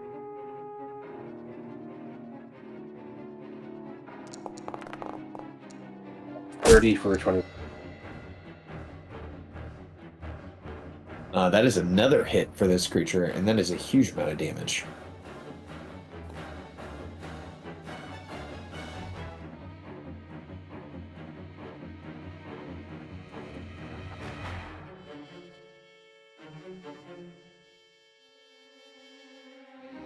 So that's bonus action, action movement. I'm assuming it's going to steal. Absolutely. Unfocused frost giant skeleton will steal. Gaining its reaction back, it will go to attack Gaiman. It will use its multi-attack to swing its great axe twice at Gaiman. Here it goes. Great axe once. Oh my gosh, it crits. Gaiman, Good it thing I'm finds raging.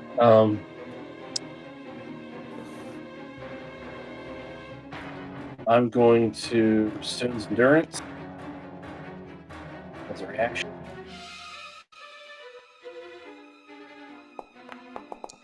So that is reduced by 9.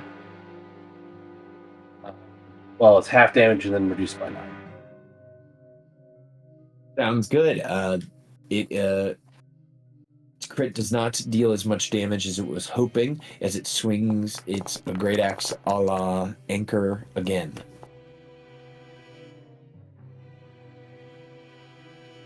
Give me a second. Doesn't look like it wants to. The button doesn't want to work. So First one would have been 17 damage total. Really? I got 13. 42 half the 26. 42, Oh, whoops, my bad. I did that completely wrong. 21. You're right. You're right. 21. Yep. Uh, 21 minus 9 is 12? Yeah. 12. I don't know why I calculated that as 50 in my head. That's weird. That's okay, I messed it up too. I said 13 the first time. You were marks closer than I was. All we know is that we're glad that Gaiman got hit with that and not someone Yes. else. all right. So bloodied because I was reckless, so that will be 23 that hits, and so that's 10 damage. Absolutely. So it swings twice. That is it for its turn. Lovable is just. And then it will go ahead and pass to Lotus at the start of round 2. All right.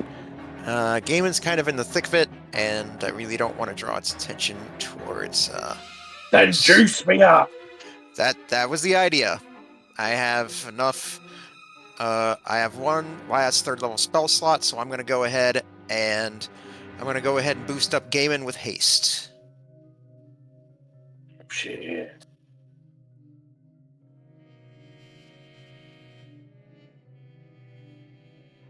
All right, so now Oh, shoot. Yeah.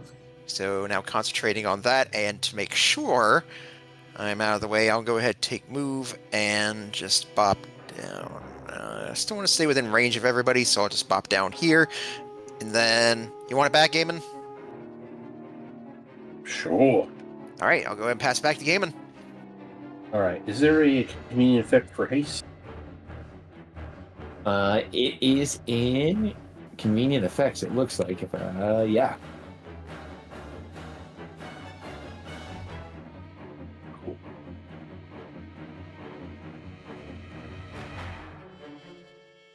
Wait, I thought, did it not take? I saw plus haste, minus haste.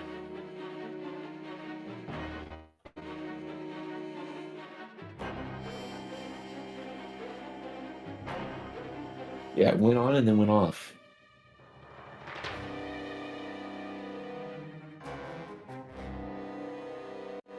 Yeah, it's like, I'm toggling it on, and it's not sticking.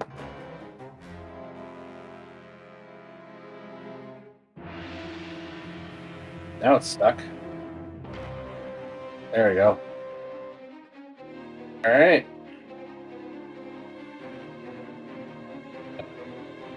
We'll keep working on focused. We'll continue to be reckless.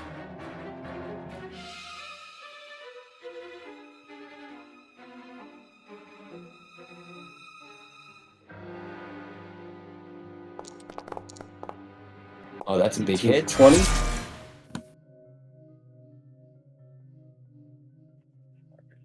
Extra attack.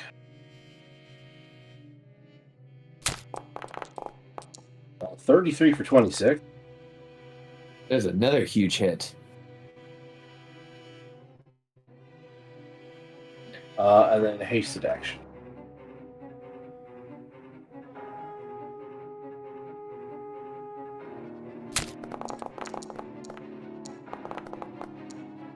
Even 24 after for those 20. strikes, the unfocused frost giant is near death.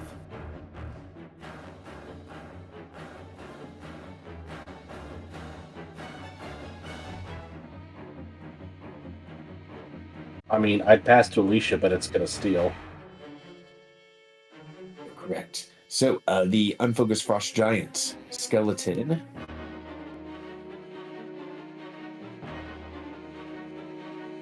will steal. It will target. It will make 2 attacks with its great axe. Oh my gosh. Rolling pretty big damage there on its first attack, and on its second, it misses. Alright, so I would, again, since I got my reaction back from the Stone's Endurance.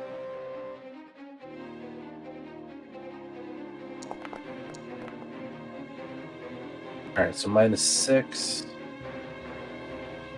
So I only take 15 from that first hit, and the second one that totally whiffs.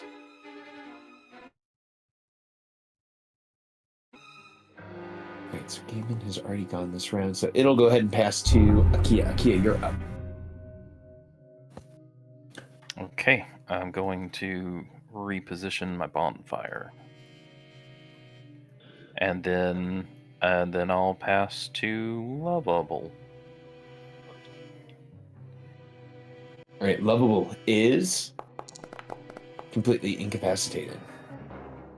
Let me never know what the thing creature was versus. I think bonfire is when I cast it, and then if they don't move out of it on their turn.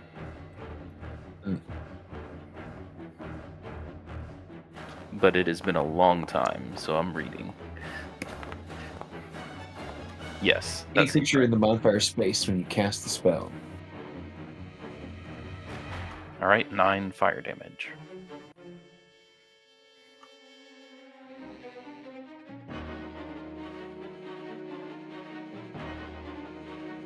Some pretty beef damage, pretty beef. All right, and it looks like Alicia is the last one to go in the round.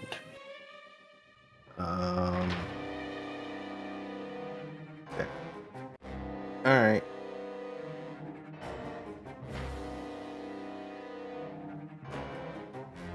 Yeah, we'll just do it. Hit it with a conviction. Ooh. That's a crit. That is a critical.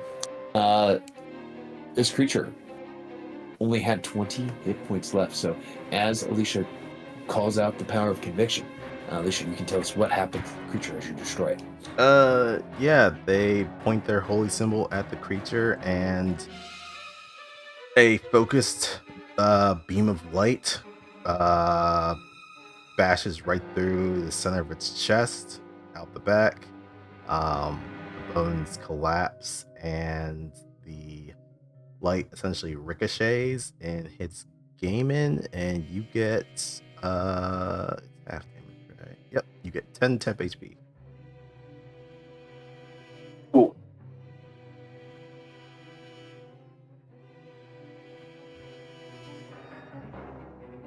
All right, that was my action. I'm gonna shift over, look at this one, see that it's still kind of in its state. Nothing for a bonus action, and then I will pass it to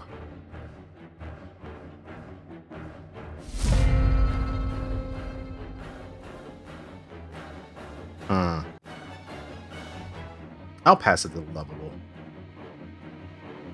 Lovable, it stands there paralyzed, can't do anything, and then passes to Lotus. All right. Tell you what. I'm still good where I am, and I'll just maintain my concentration and pass it on back to Gaiman. All right. It'll break the fear, but I mean, gotta get him out of the way. Totally fine. I can't do anything this round anyway.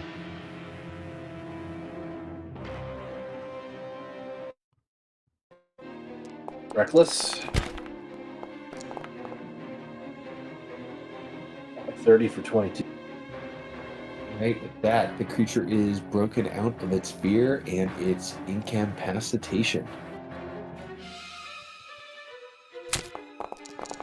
26 for 26.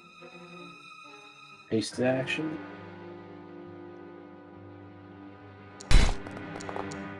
$18 for 18. Right, the creature is looking very mightily messed up. Pass to Akita.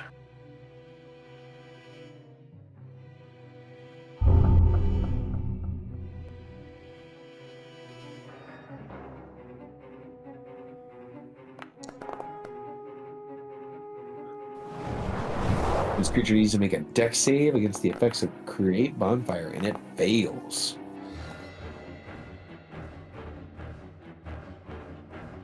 And then I'll pass to Alicia.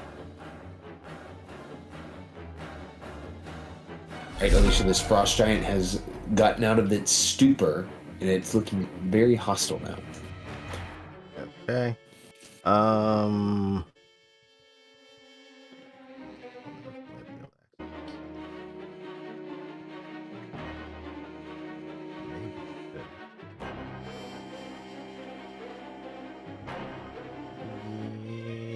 let's give it a shot. I'll need a wisdom save from it.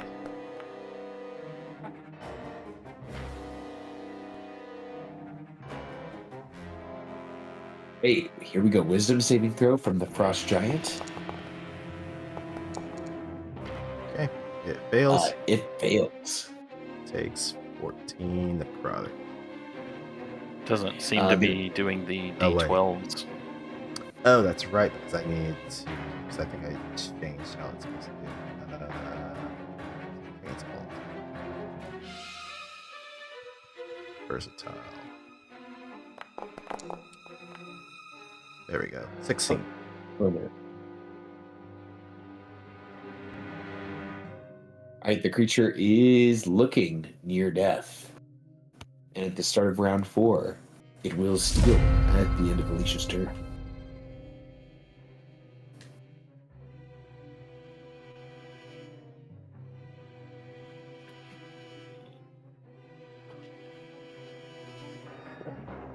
Alright, it will steal Lovable.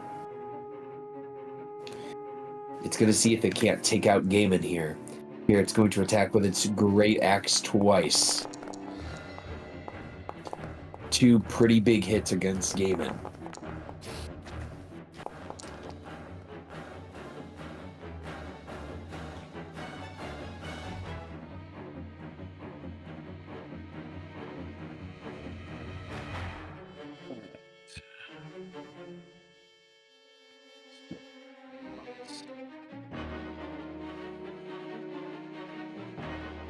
It's 16.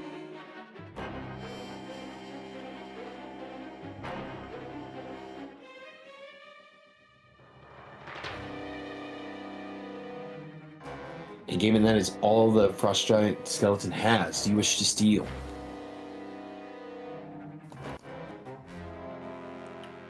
If it is not moving, I'll roll bonfire. Yeah, I don't think it can move because Gaiman's in its way.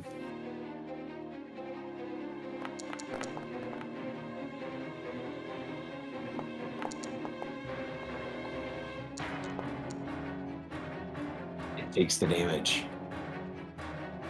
Yeah, I'll steal back and I'm gonna try and polish it off. Reckless. 27 for 20. And Gaiman, you are able to destroy the final skeleton with this room.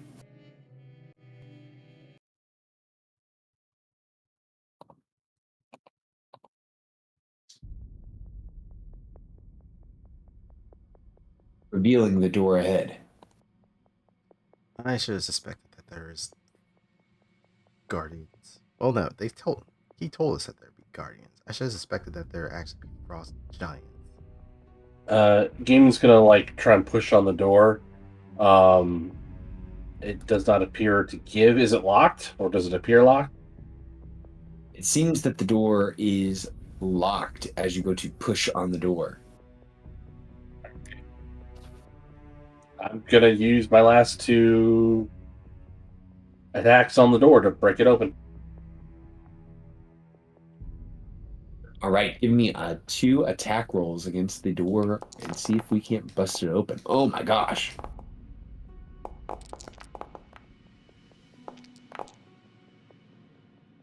So there's Here's gaming. Ka-dunk.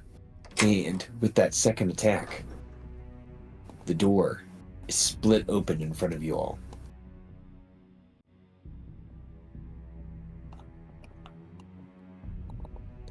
Revealing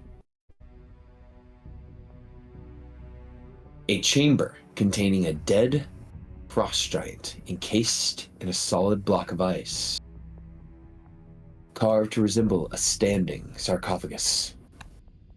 The block of ice is 25 feet tall, 12 feet wide. Behind the entombed giant, embedded in the north wall, is a door made of ice. The ceiling is carved in the scowling visage of a male frost giant with an icy beard. I accidentally closed the door.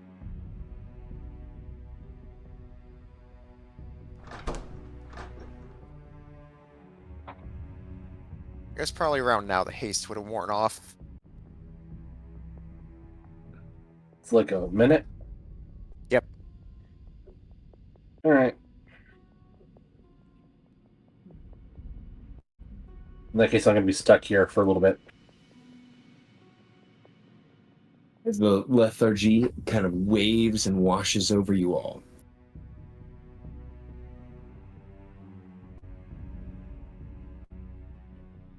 You guys can see there that there's this corpse frozen in this block of ice.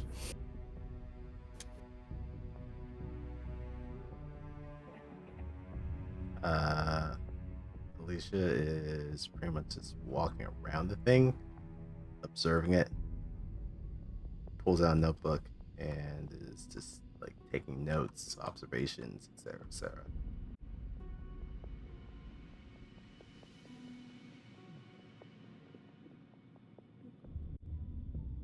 Fascinating and beautiful.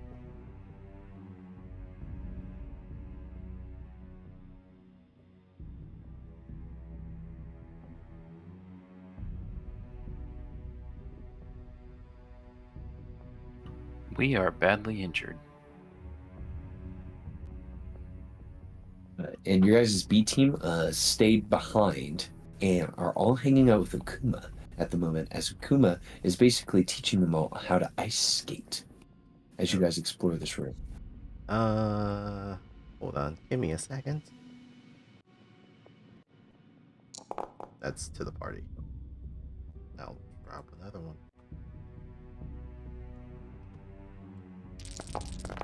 65 again.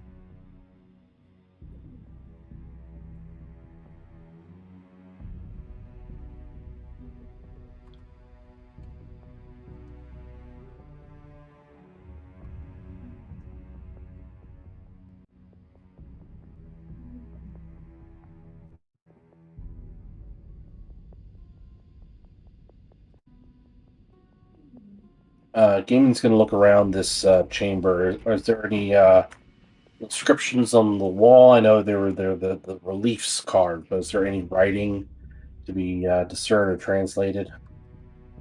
There seems to be no writing that you guys can see or detect on these walls. The only thing of notes are the frozen woman frozen giant woman within the sarcophagus, the face smiling down at you all from the ceiling, which encompasses the entire ceiling, and the door to the north.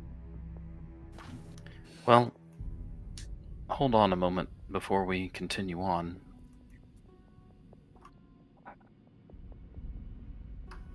For the healing, first and foremost, of course, but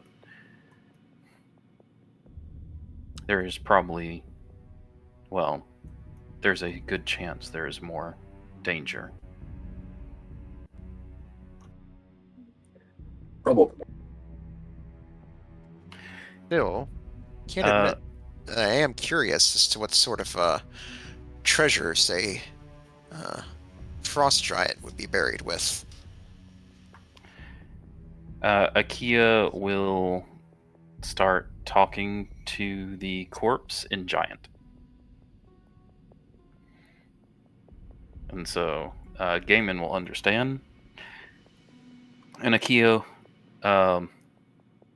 after a few words, will turn to Lotus and Alicia and say, "Oh, yeah, you never know who or what is sentient."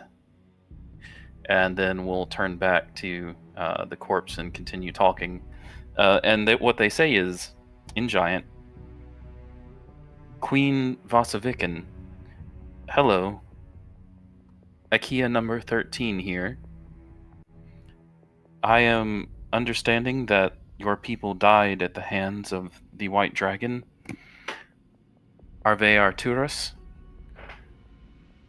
If it would please you, perhaps we could take some of your treasures that you were buried with, and it will aid us in our battles ahead. I am sure that at some point we will be fighting this White Dragon."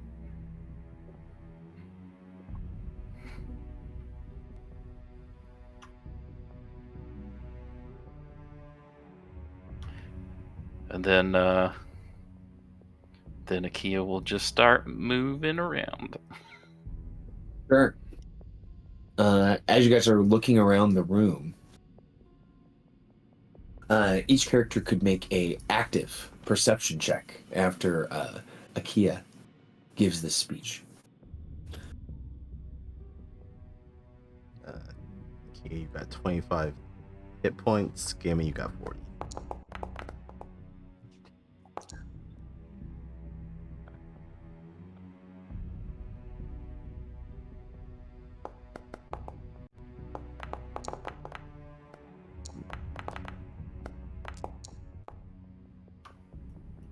I will I'll add my Faxpiration to that.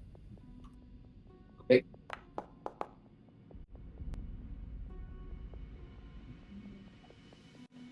Yeah, you notice one thing out of the ordinary. There was a reflection shining on the top of the icy sepulcher that you are looking at, the icy coffin. And you see it was from the relief carved in the ceiling of the frost giant, looking down below, almost as if the eyes of the ceiling had flashed or shone when you delivered this promise.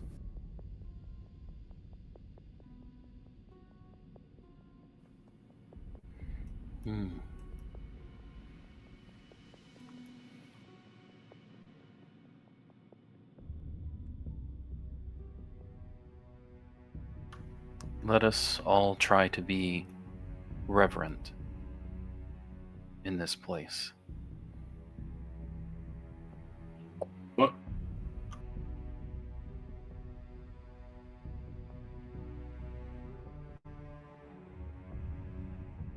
Your Highness, we humbly request access to the next chamber.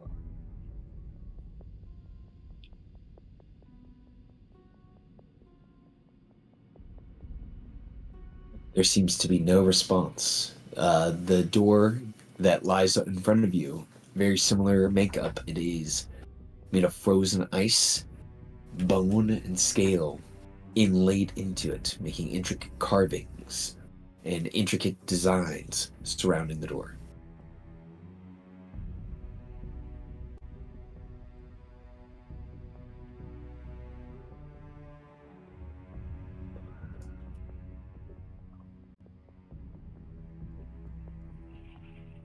The carvings spell anything out in particular? Just more funereal markings. They appear to be an artistic design showing off Vasaviken, perhaps in her youth. Okay, you want to go first, or should I try the door? I'll try it. Akia will check out the door, try to open it. The door appears to either be locked or shut or just stuck, as it is just not budging an inch. I'll check to see if it's locked. All right, give us an investigation to see if it is locked or some other means of keeping it shut. You believe the door is actually stuck in place, not locked.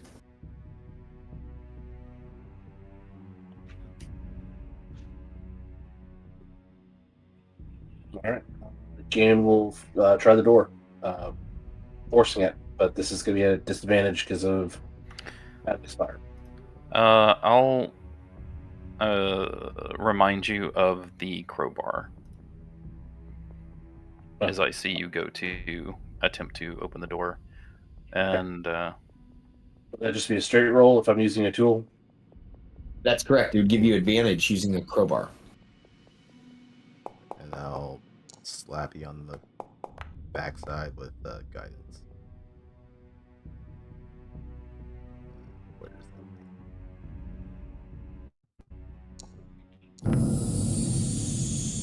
that? 24. Yep. A 24. You believe you are very, very close to opening this door, but it's All right, just... I will succeed at a cost, forcing it all the way open. Okay, here we go. Succeed at a cost, forcing the door open. As you push against the door with the last vitches, we'll say a shard of ice flies off the door, piercing Gaiman's flesh. As your maximum HP is reduced by 25%. Oof. And the door opens.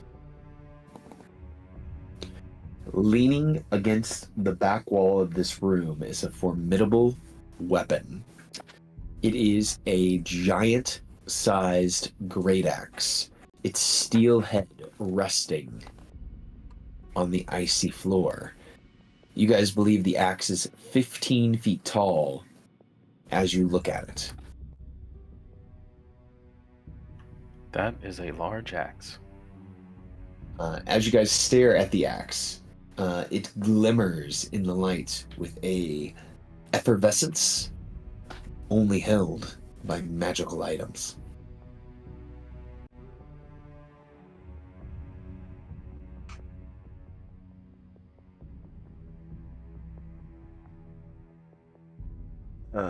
You okay, Gaiman?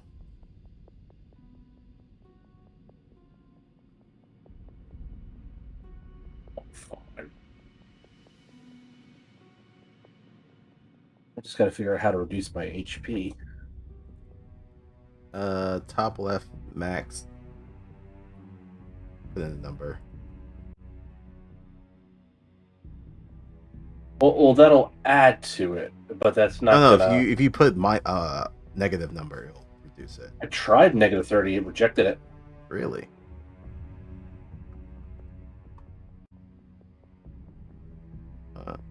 Oh, for me. You can okay, we just both put it at the same time. Oops.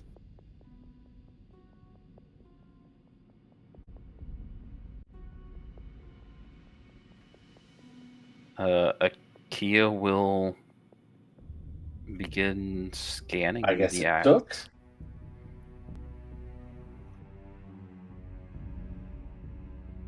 Right, Akia, you begin scanning the axe. Yes, this will take some time as I'm low on magical energy.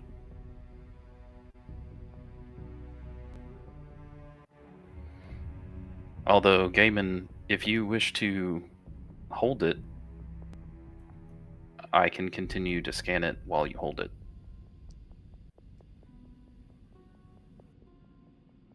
Nah, it might be cursed.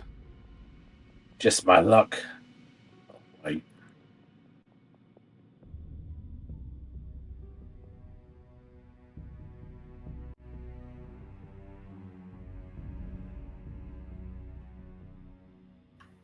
There is an extremely high probability that this was Vasavikin's axe.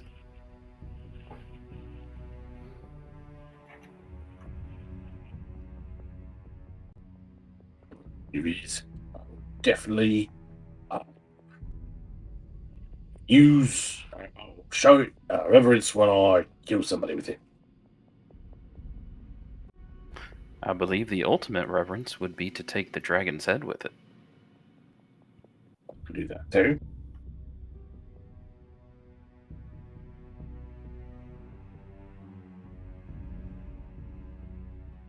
Your party, do you want to wait the 10 minutes to see through identify what this item ends up being? I'm fine with that. Don't really see anything else to do. I will just be looking at the different reliefs that have been carved into both these chambers. I guess being that this would normally be the time when Lotus would take a smoke break, but Gaiman's got all of her smokes, so I guess Lotus would be following you around, Alicia, and you notice that she's just doing that thing she's been doing where she had her hand at her side where the pack would be, and she's just nervously like tapping her hand against it.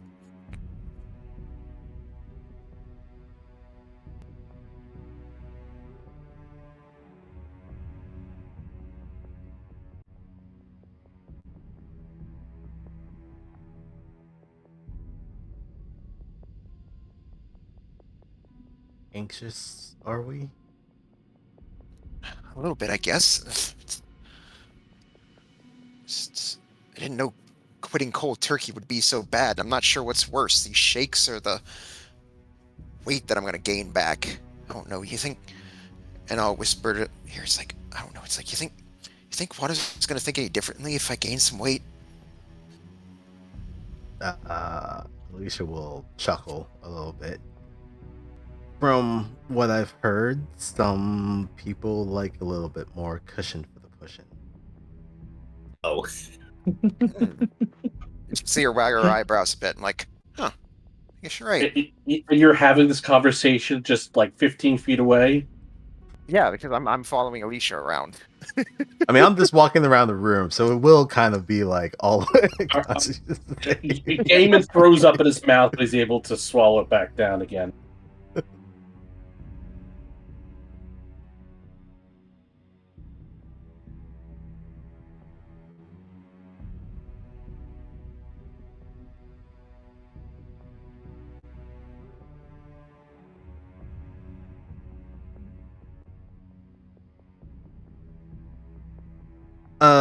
Gaiman, not to pry too much into your, I guess, family history, but I guess most Goliaths come from some type of lineage of giants. What kind are you?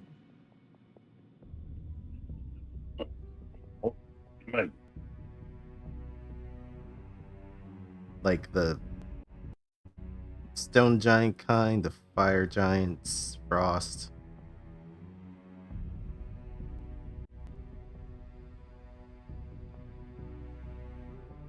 I don't have any particular affinity for fire, storms, or whatnot. I mean, I can withstand the cold, all right, but I have same kind of control that a giant would on such things. I see.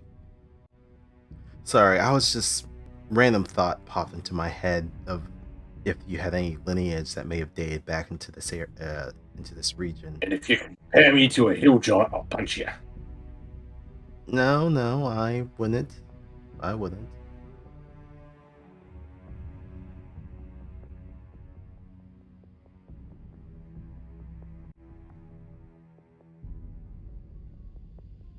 Hill giants are an exceptionally stupid and brutish lot.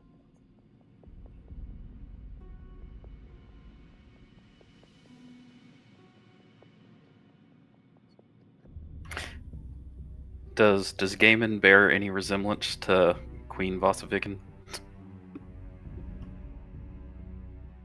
You put them side by side, they look at you like, oh. Yeah. They do look alike. You calling me a girl? That's Lex. That's Lex. Mhm.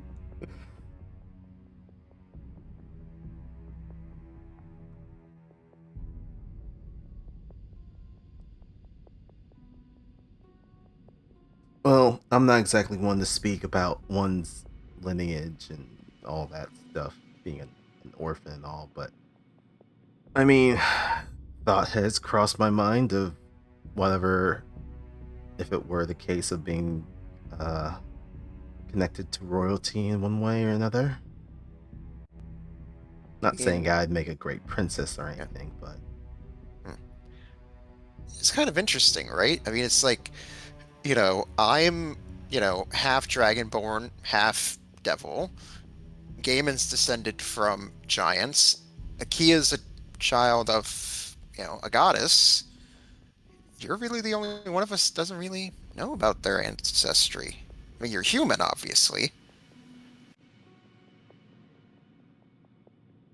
well, as far as I know, the monastery that I grew up in, well, there wasn't anything special that came via training. Just a normal acolyte through the system. Not secretly descended from a god or anything like that.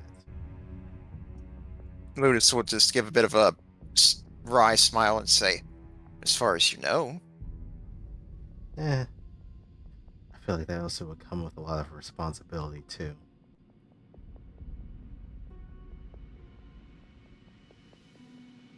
Not that I don't really force enough responsibility onto myself, but oh well. I guess before you go, Alicia, Lotus will just put a hand on your shoulder and say, like, hey, look, you've done a lot for us, but don't be afraid to, take some time for yourself, enjoy. She thinks for a moment. I'm like, oh, whatever hobbies you enjoy, don't you take care of other people, but don't be afraid to take some time for yourself for now and then. Well, on a particularly nice day in Baldur's Gate, I would enjoy a little bit of sunbathing, but can't exactly do that here.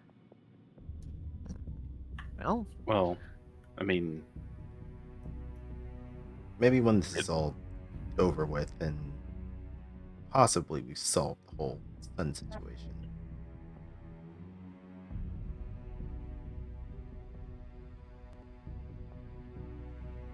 Don't worry, Alicia. Together we will bring back hot girl summer to Icewind Dale.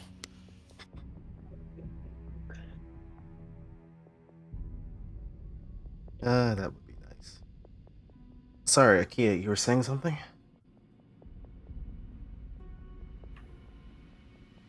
I don't remember. How comes the scan? Transitioning over to identify. Swimmingly? At the end of your scan, you discover this dark metal axe contains the brute force of a frost giant inside. The axe requires a strength of 15 or higher in order to wield it. You gain a bonus of +1 to attack and damage rolls with this magic weapon.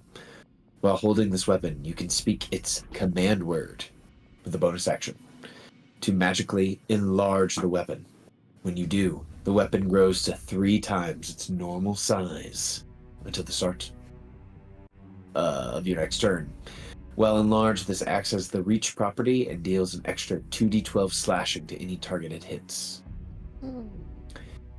While the axe is enlarged, it doesn't impose disadvantage on your attack rolls due to its larger size.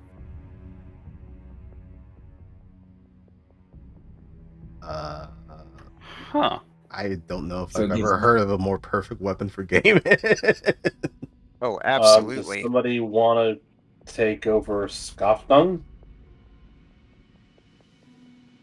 I can't use Hey, martial one of y'all weapons. can. I'm a spellcaster. I have -1 strength. It's a short sword. Hmm. Oh, is that a finesse weapon? It is. Yeah. Oh, It's a finesse then, weapon. then actually, yeah, that would. I had to use that.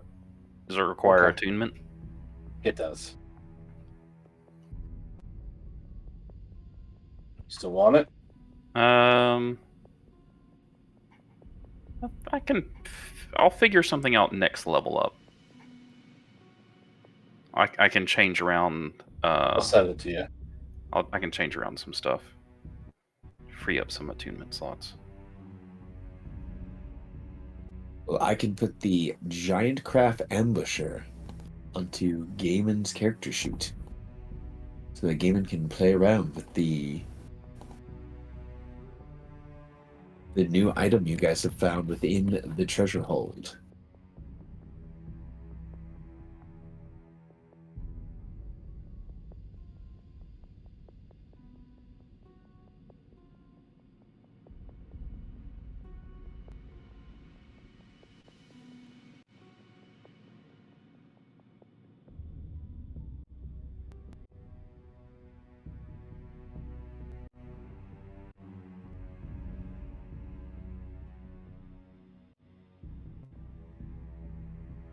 No, it doesn't say it needs attunement.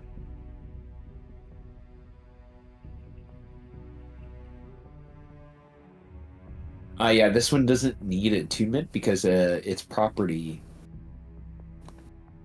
It's off. Once you use it, is bonus action, and once you use it for the day, then it takes a day to recharge it. Okay. What is the command? Gaiman, I will allow you to choose the command word on what you think that would make this axe grow to such titanic size in your hands.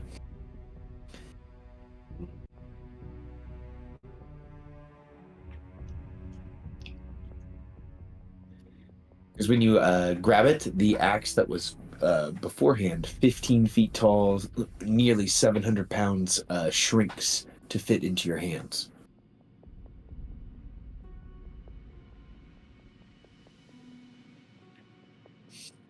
Well, if I'm supposed to be showing reverence, what was the queen's name again? Ugh. Vasa Viken. Viken. All right. Well, that's going to be the command phrase. I'm going to write this down so I don't forget it.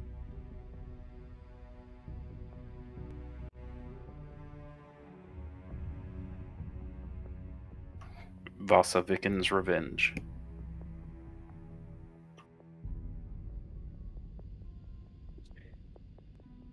The axe fits perfectly in your hands, Gaiman. It feels perfectly balanced, weighted, and able to be used for attacking.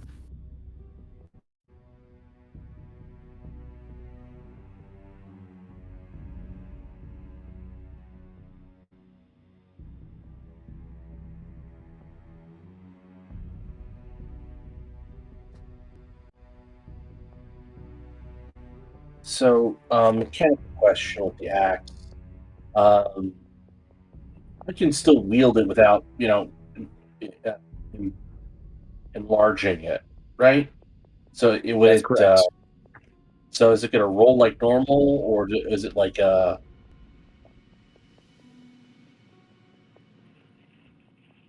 We'll have to poke around with this thing just a little bit.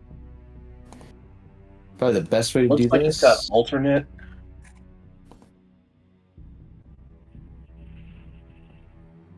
Like it's may have an alternate field set up. Yes, and since the changeover, it pulls those all together.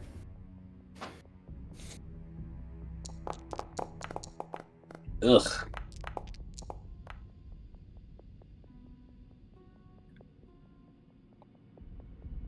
So a good way to do this is if we do this, we make an other formula. So it won't look super impressive, and then if we hit other formula, then it'll spit it out there if Okay. it's active.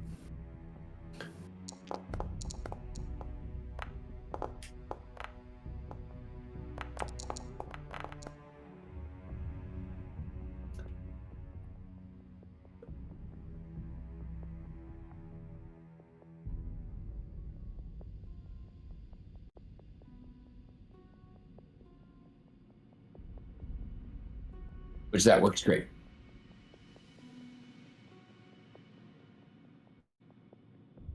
You guys can hear the sing-songy call of Ukuma as it continues to dance and play with your other B team members, and of course, your friend Valish Gant. Now, in this time frame that the fight was happening in this adventure to kind of see what was in the vault,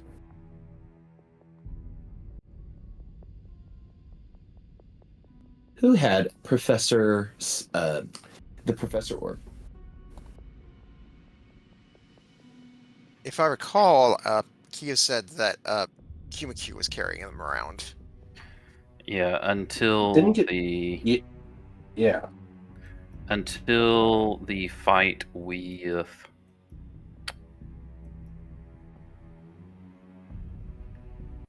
it was it was probably Gant who had it last, because Kumaku died and Kumaku was holding it, and then Nas took over Gant's body, so it would make the most sense for Gant to have been holding it while he was possessed, and then Nas got yeeted, so Gant would have been holding Professor Orbface.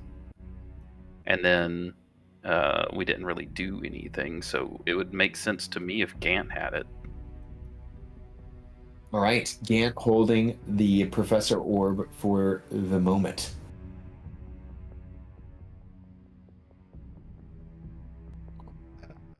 Okay. Is he currently doing anything with Professor Gant, or is he just holding it?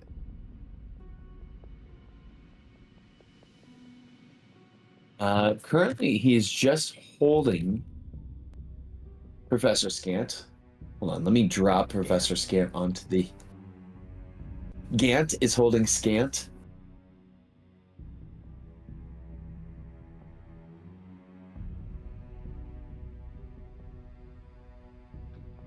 So does this mean Gant is pondering the orb?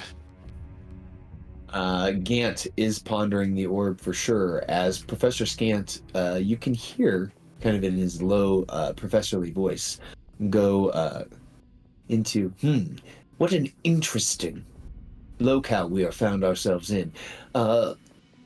The point of order, of course, once we are done sing-songing with these walrus, is to learn the ins and outs of the Codicil of White, of course.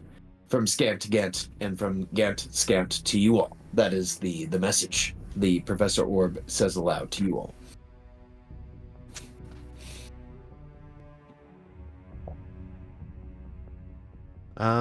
Yes, and in order to do that, we have to partake in one of these trials. Well, I guess we need to get started on that. I would like to insight the B team at disadvantage to check and see if any of them are currently being occupied by the ghost of Nas. What disadvantage?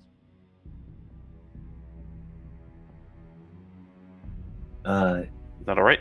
I'm just going to tell you that none of them are currently possessed. There would have been no opportunity for that to happen. Okay, I'll just look at them all a little bit. little bit suspiciously. None of you are possessed by Nass right now, are you? They all look back and forth to one another, and Nabernacher says, "Well, when would she have had the opportunity to do that? Gaiman threw her body over the side of the cliff." I don't know.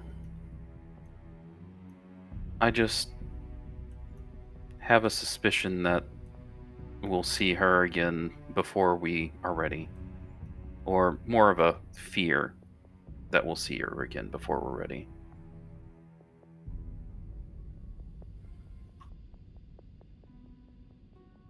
Well, that's future us's problem.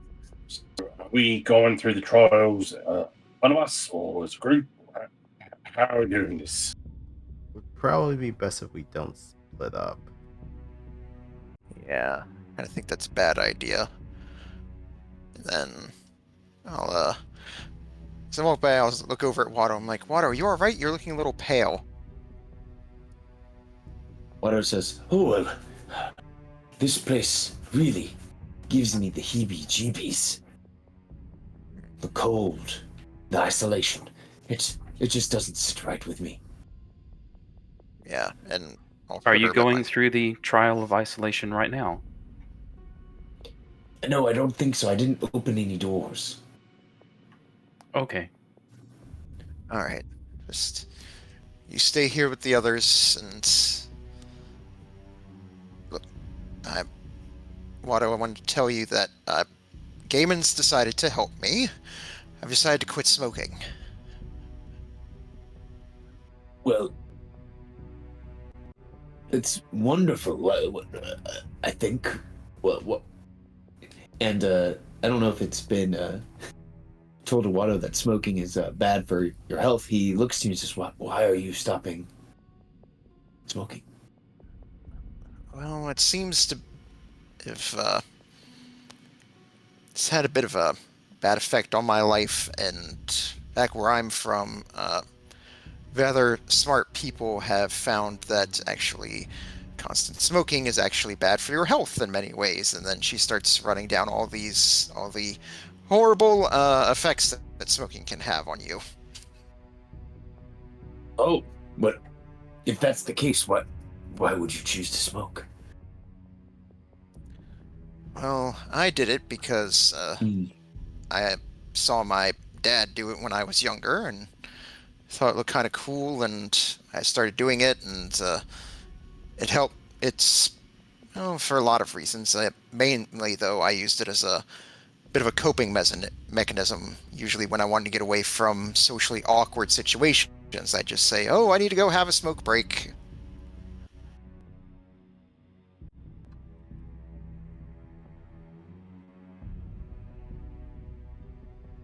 the Wata will look to you and say, "Well, I guess I will understand that I don't have the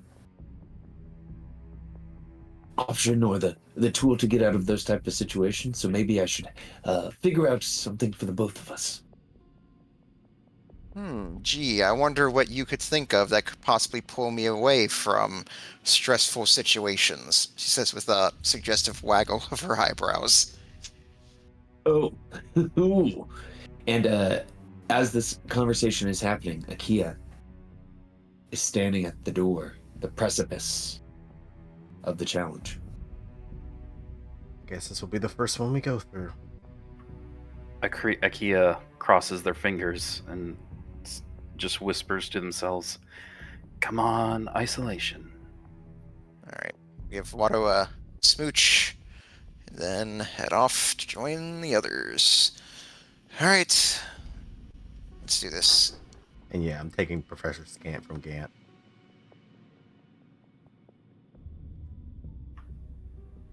Scant will happily trade holders from Gant to Alicia. Akia, you see a hallway.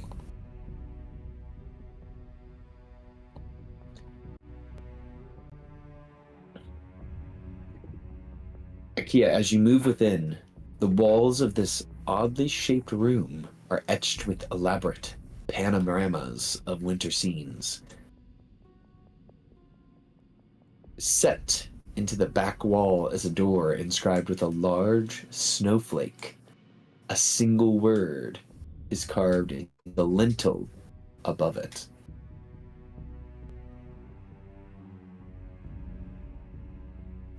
Oh, I already like this place.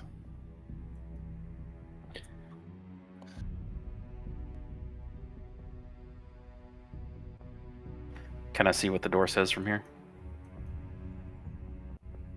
Carved into the lintel above the door is the word cruelty in common.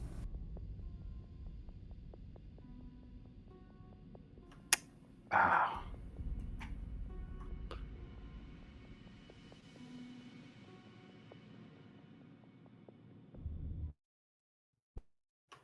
Who's the meanest of us all?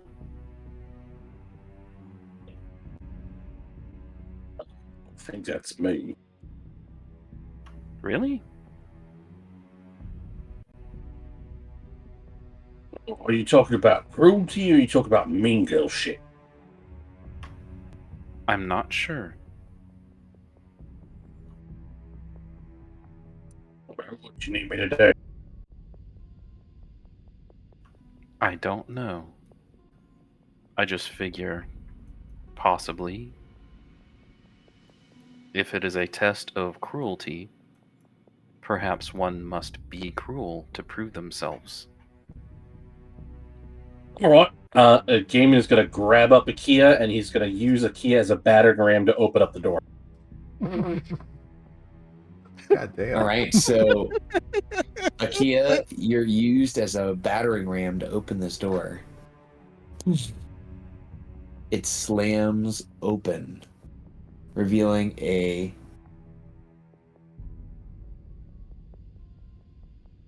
kind of a black void within. You all step within this black void.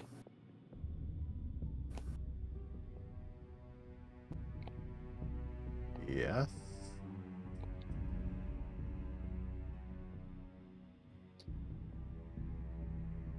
All right, one by one, as you move into this black void, your surroundings vanish, disappearing you from the world that you stepped out of.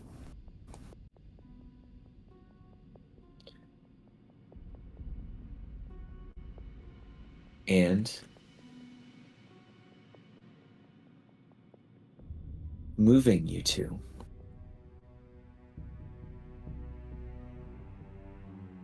a different place altogether. In a flurry of snow and ice, your vision clears. You find yourself standing at the edge of a camp. It's tense, holding fast against a raging blizzard. And you hear the sounds of anguish and fear coming from the camp below you.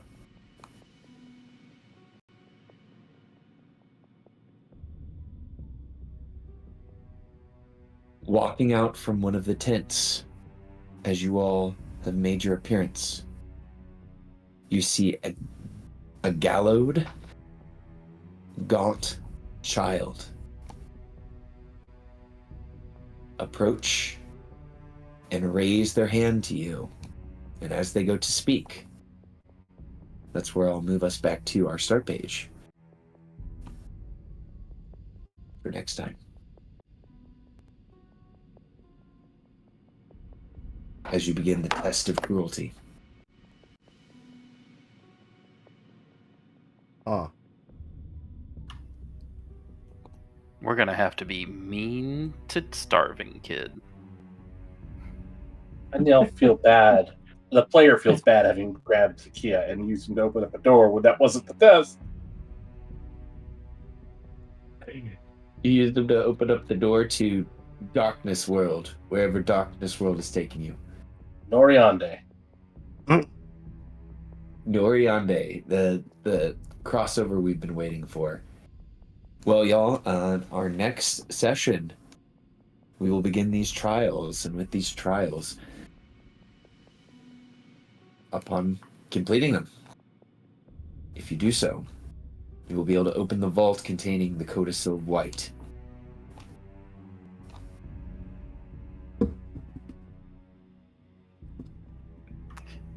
Man, if we only knew what the Codicil of White was.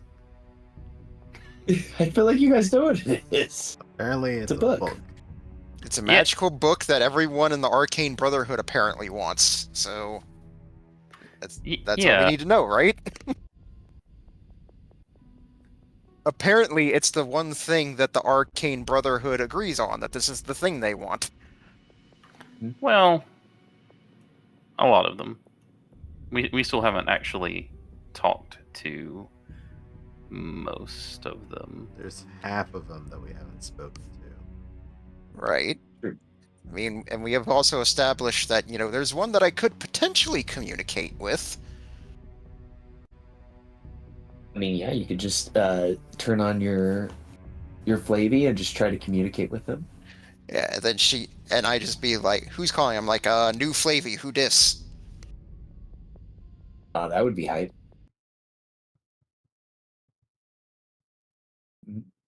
Something to consider. All right, team. Well, I will be active in the Discord, and I can't wait to see you all next week for our next session here as we continue to go through Auril's abode here, the Isle of Grimskalle.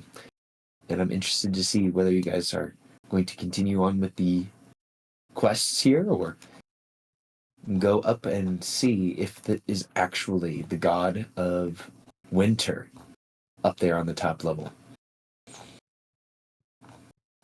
That should be fun. Yep. Yeah, not being able to rest, to heal ourselves, having spent a good chunk of our resources. Sure, we can fight the avatar of a god. Why not? Sure. All right, friends. Well, I hope you guys have a good rest of your week, and I will see you next time. I've got to get to bed. Night. Thanks for Good running. night, guys. Yeah. My pleasure. Bye-bye. And thanks everyone for tuning in. Catch you next time. All right, good game. I'm